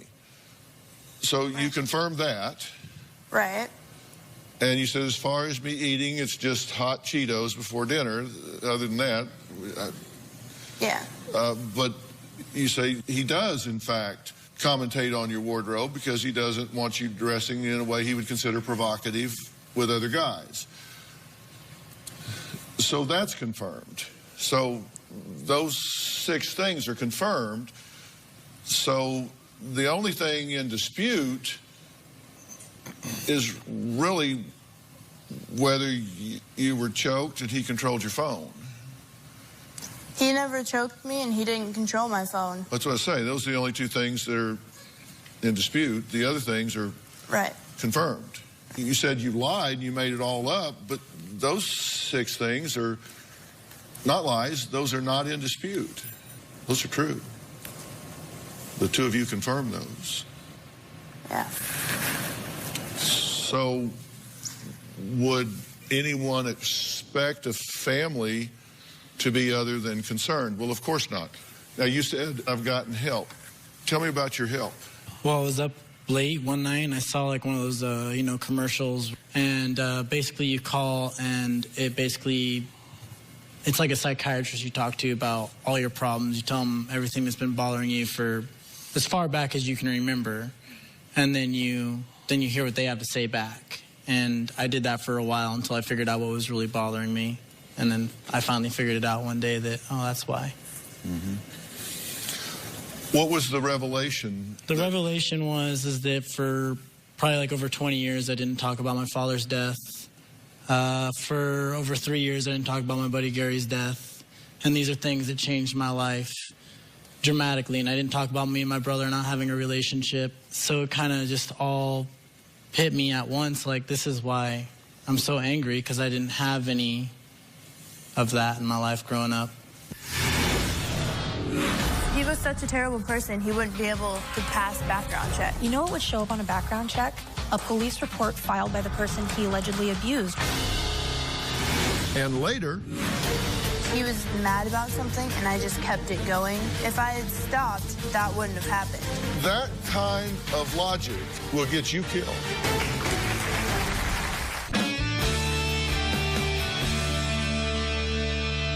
And y'all set a wedding date. Yeah. On August 19th of this year, David posted, what if tomorrow you woke up and I posted, Reeve and I are getting married and having a kid. Be honest, I can take it.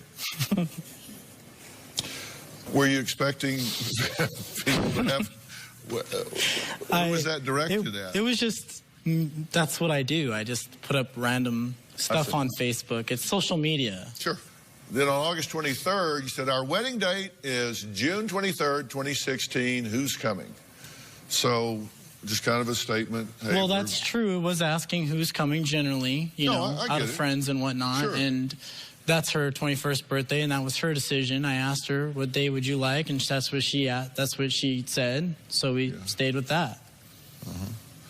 And y'all have been active on the internet as well. This is after the New Year's fight on February 11th. This went up. This is my sister. Last year, she moved up to Oregon with her now ex-boyfriend, David. During that time, 8 months, He threw her against their fridge, strangled her, bruised her, forbid her from leaving the house or using her phone, and told her every day that we, her family, were trash. He called me a fat, drunk slut and the rest of my family worthless and blank. I want everyone to know who the monster is that hurt her.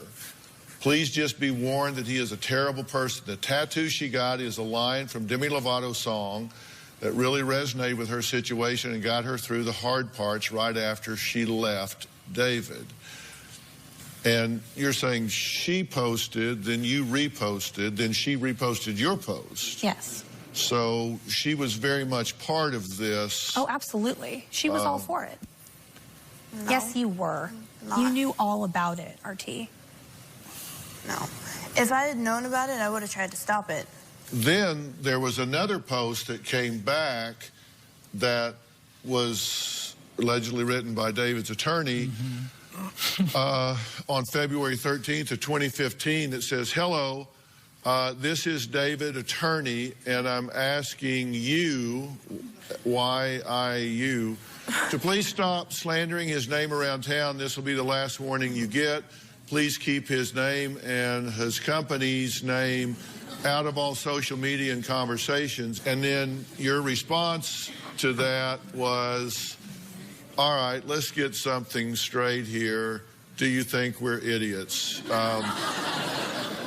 Did you type that? I had nothing to do with that. Actually, one of my friends came forward and admitted to me that he went to them, and I told him afterwards, well, we're not friends any longer because you shouldn't be getting involved in that business anyway.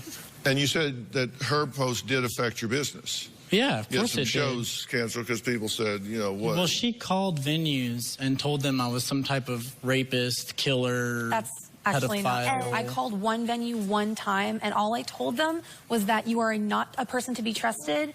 Generally what you had done to my sister, and that you were not a good person, and then let them do with that information what they wanted. How is that your business to do that? It was my business because of what she told us that you did to her. Yeah, and I was but furious I would never with call you. your job and be like, hey, You don't have a somebody reason raped to. I'm not a terrible somebody person. killed you, somebody did this. Now, okay, don't you think if he was such a terrible person that he would have been arrested and he couldn't pass background checks? You know what would show up on a background check? A police report filed by the person he allegedly abused, which you actually never filed. And I always thought that that was strange. Well, Reeve did make a statement during her field shoot that stood out to me. Let's take a break, and then I want to talk about that.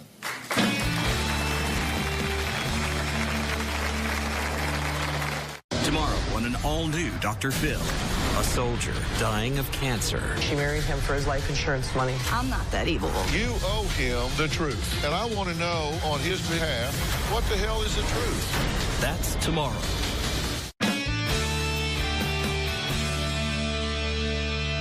One of the things that concerns me is Reeve says, you know what, whatever happened, it was really my fault. David, he did punch me in the arm and push me into the fridge, but it's because I deserved it. Why do you say that? Because I did deserve it. He was mad about something, and I just kept it going. And he told me to stop, and I didn't. If I had stopped, that wouldn't have happened. You all know that my wife, Robin, has made it her life's mission to help empower women. 2 years ago, she started her foundation, When Georgia Smiled, which is dedicated to helping women and children live happy, safe, and joy-filled lives, free from the fear of abuse. And one of the foundation's first projects was the Aspire Initiative, which is an interactive curriculum designed to help tweens, teens, and adults understand, identify, avoid, and safely escape abuse if they're in that kind of situation. Robin, come join us, if you will. Come up here for a second.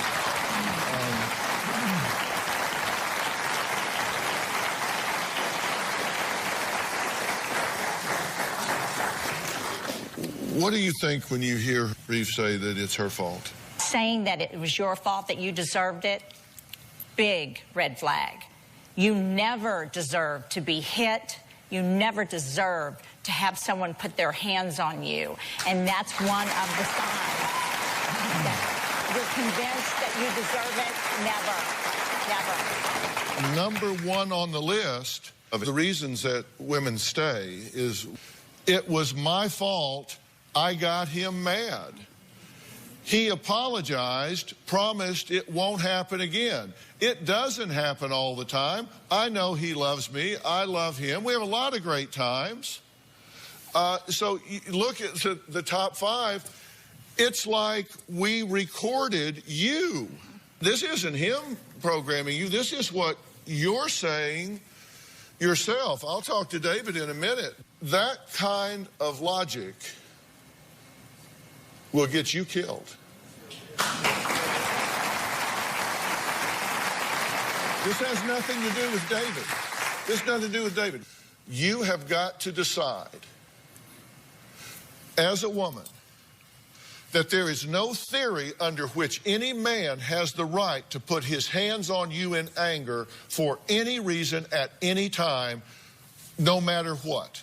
And David, you've had some unresolved conflicts in your life that have left you with some open wounds and some things that have left you with frustrations that come boiling out and bubbling out at times. And it sounds to me like you've made some legitimate efforts to deal with that.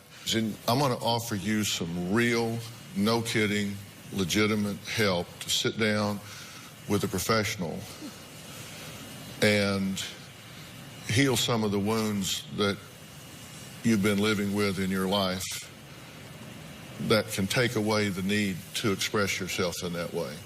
Well, I'd personally like to apologize for some of the things that I said, but, you know, when they're attempting to ruin your entire career, it's an old story. That happened 8 months ago. Exactly. Old story. Exactly. Let's hear something new. Something new? I mean, you're still trying it. An apology would be something. I'm still trying what? I haven't talked to my daughter in 3 weeks. That's not my choice. Why would he apologize? Well, I think he did just apologize. And if you marry him before an independent professional tells you that it is safe to do so, then you are being reckless and foolish.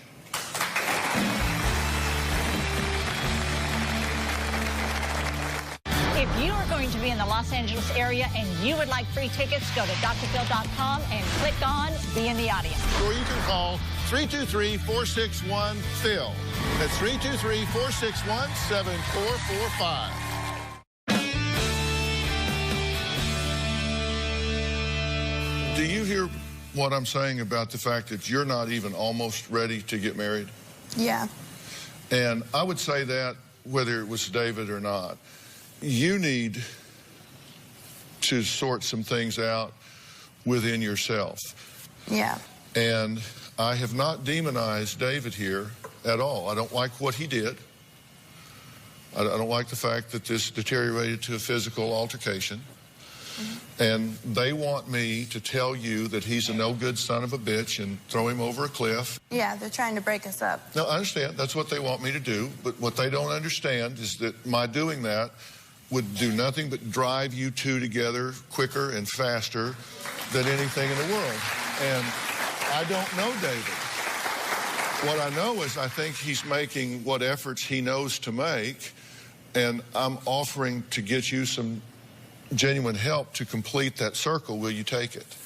Yeah, that's fine. And if you will do that, then and listen, then I think you'll kind of throw the brakes on this and take care of yourself first.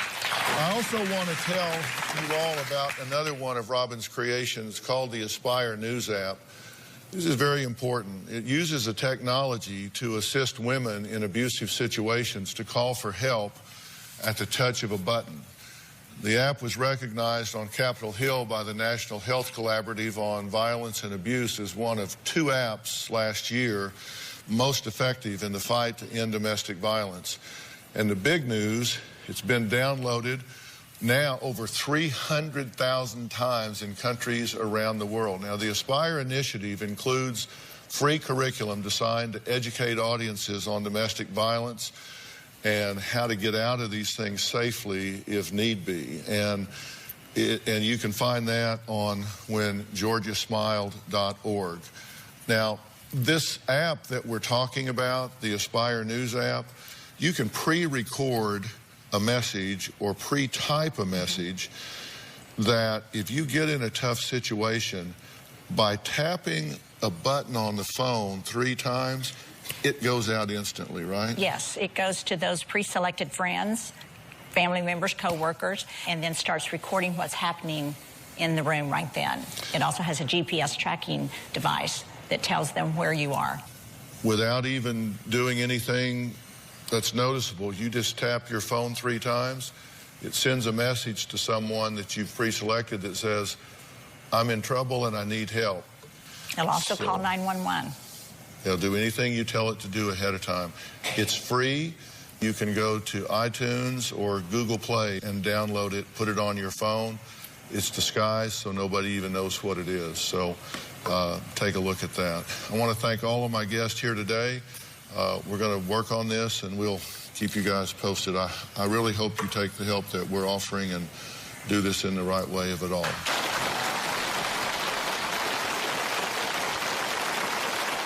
Probably think we're going to wrap things up and Robin and I are going to walk off this stage. Well, we're going to do things a little differently today and, well, shake things up. You'll find out what I mean after the break. Ladies and gentlemen, your starting lineup for the walk-off. Dr. Phil and Robin. Ready to get real? Go to drphil.com for advice on relationships, parenting, finances, and more. Plus, weigh in on your favorite episodes, share your stories, and find support in the Dr. Phil community. When you sign up for the community, you will automatically be subscribed to the Dr. Phil Show newsletter. Log on to drphil.com today. Now, as I said earlier in the show, Robin founded When Georgia Smiled 2 years ago. And since then, she's been busy helping to educate, enlighten, and inspire people all over the country. I'm here to invite each and every one of you to join me in taking action. Robin was asked to be a featured speaker at Miami-Dade. It concluded with over 1,000 students downloading the Aspire app on their phones at the same time.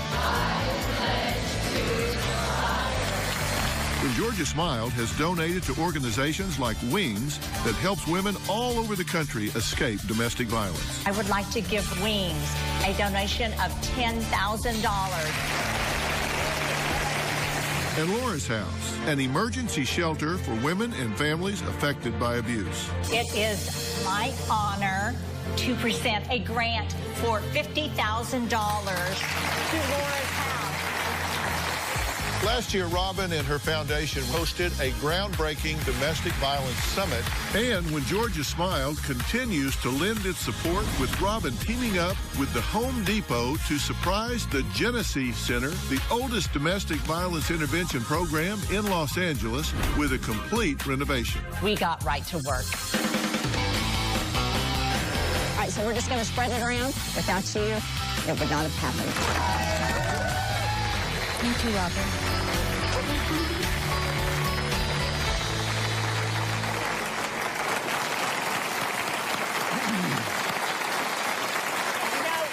Just getting started. I am very proud of everything we've accomplished so far, and I'm even more excited about the next chapter of When Georgia Smiled, because I partnered with an amazing company called Omaze.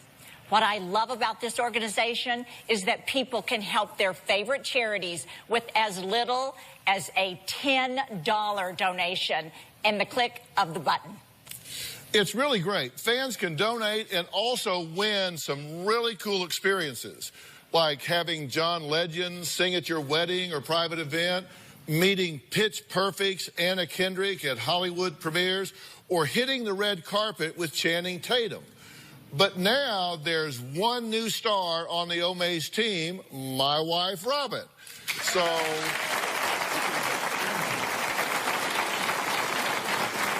what will your fans get a chance to win when they log on to omaze.com/Robin and donate to win a walk a day in your shoes? Well, yes, that's the experience. That's what we're calling it, walk a day in my shoes. And I have to tell you, I thought long and hard about what it should be. And today, I'm going to unveil the details of something we've never done before on this show.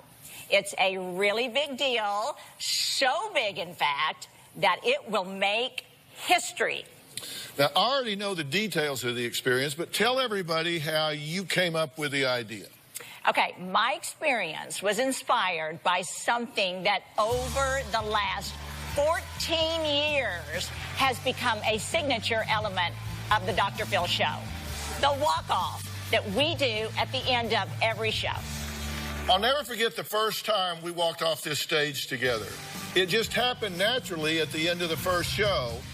And by the way, people are always writing in to tell me to slow down. And I have to tell you, the truth is, I'm the one that walks really fast.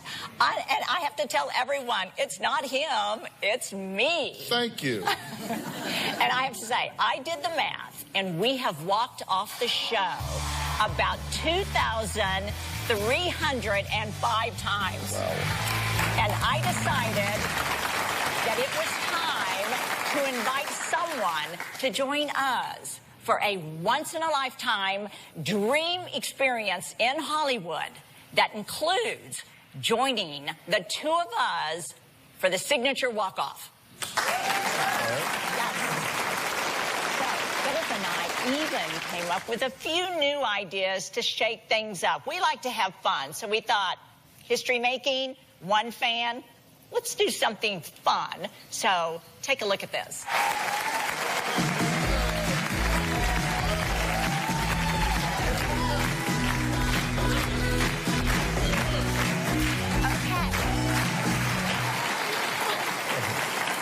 Okay, we were trying to do hula hoops, and I'm going to admit it. He won. I He did. could do it. I didn't. I was faking it. Yeah, I did mine. I know. He did it. Yeah, okay. All right, then we decided, all right, let's do it like a basketball starting lineup, right? Yes. Okay, take a look at this one. Ladies and gentlemen, your starting lineup for the walk-off. Dr. Phil and Robin. Let's do it.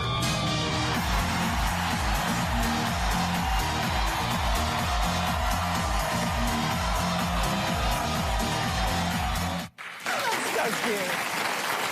Did you notice the 14 for season 14? Oh, I didn't notice that. That's why we had on 14. Yeah. Okay, now the next one he thought up, and I thought, so him, and it's so cute. Yeah, take a look.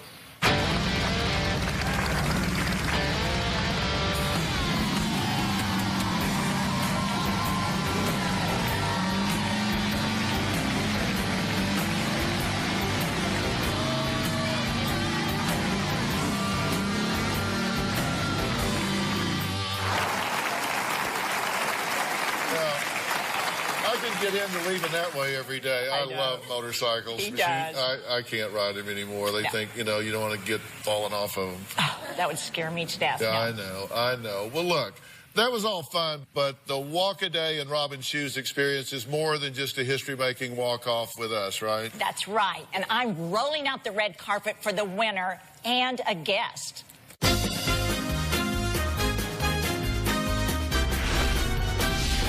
Our very special guest is going to walk a day in my shoes. You and a friend will fly out to Los Angeles, get all glammed up with our Hollywood makeup artist, hair artist, everything. You gotta come join me. Gonna get the hair done.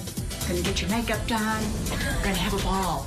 Now, ladies and gentlemen, introducing Robin McGraw! And then you'll join me here on the set, right here next to me, for a very special taping of the Dr. Phil Show. Here's where we make history. At the end of the show, you will become the first fan ever to join me and Philip on national television for our signature walk-off. It's so much fun here at Paramount. Walking today in my shoes or riding in my car. We have fun, don't we, girls? Yes, we do. You can be here with us having a blast, and it's only $10. That's right. For $10, you get a chance to walk a day in my shoes and be a part of all of this. Well, so the winner and their guests fly here, stay at a luxurious hotel, arrive at the Paramount Studios by limousine, get escorted to Stage 29 where we film the show, where they will meet you and start doing all of your things. That's right. It's going to be so much fun. And then after that, the three of us will then walk off together and make history. And all of it just takes a $10 donation to win. That's it. Right. That's right. And there are also so many ways to increase your chances of winning by donating more. For example, if you donate $50, you get 500 chances to win and a digital thank you video from me. So if you go to the Omaze website at omaze.com/Robin, I'll have the full auction list. The more you donate, the more chances to win special prizes like an autographed pair of my shoes or some even more fun items that I have designed, like a moleskin leather journal, a gorgeous leather tote, and a super cute, comfy T-shirt that I just love. The more you donate, the more chances you have of winning. So they can win these shoes. Yeah, yeah. Those bright shoes. Oh, that's it. I might donate. I might try to win those. So go to omaze.com/Robin, where you can also watch the different walk-offs you've seen today. And most importantly, Omaze is where you can help women affected by domestic violence by donating to win her Omaze Experience Walk a Day in Robin's Shoes. That's the most important thing, because all of this that we're doing, it goes to helping women that are suffering in domestic violence situations. Thanks to all of my guests today. We will see you next time. Thanks so much.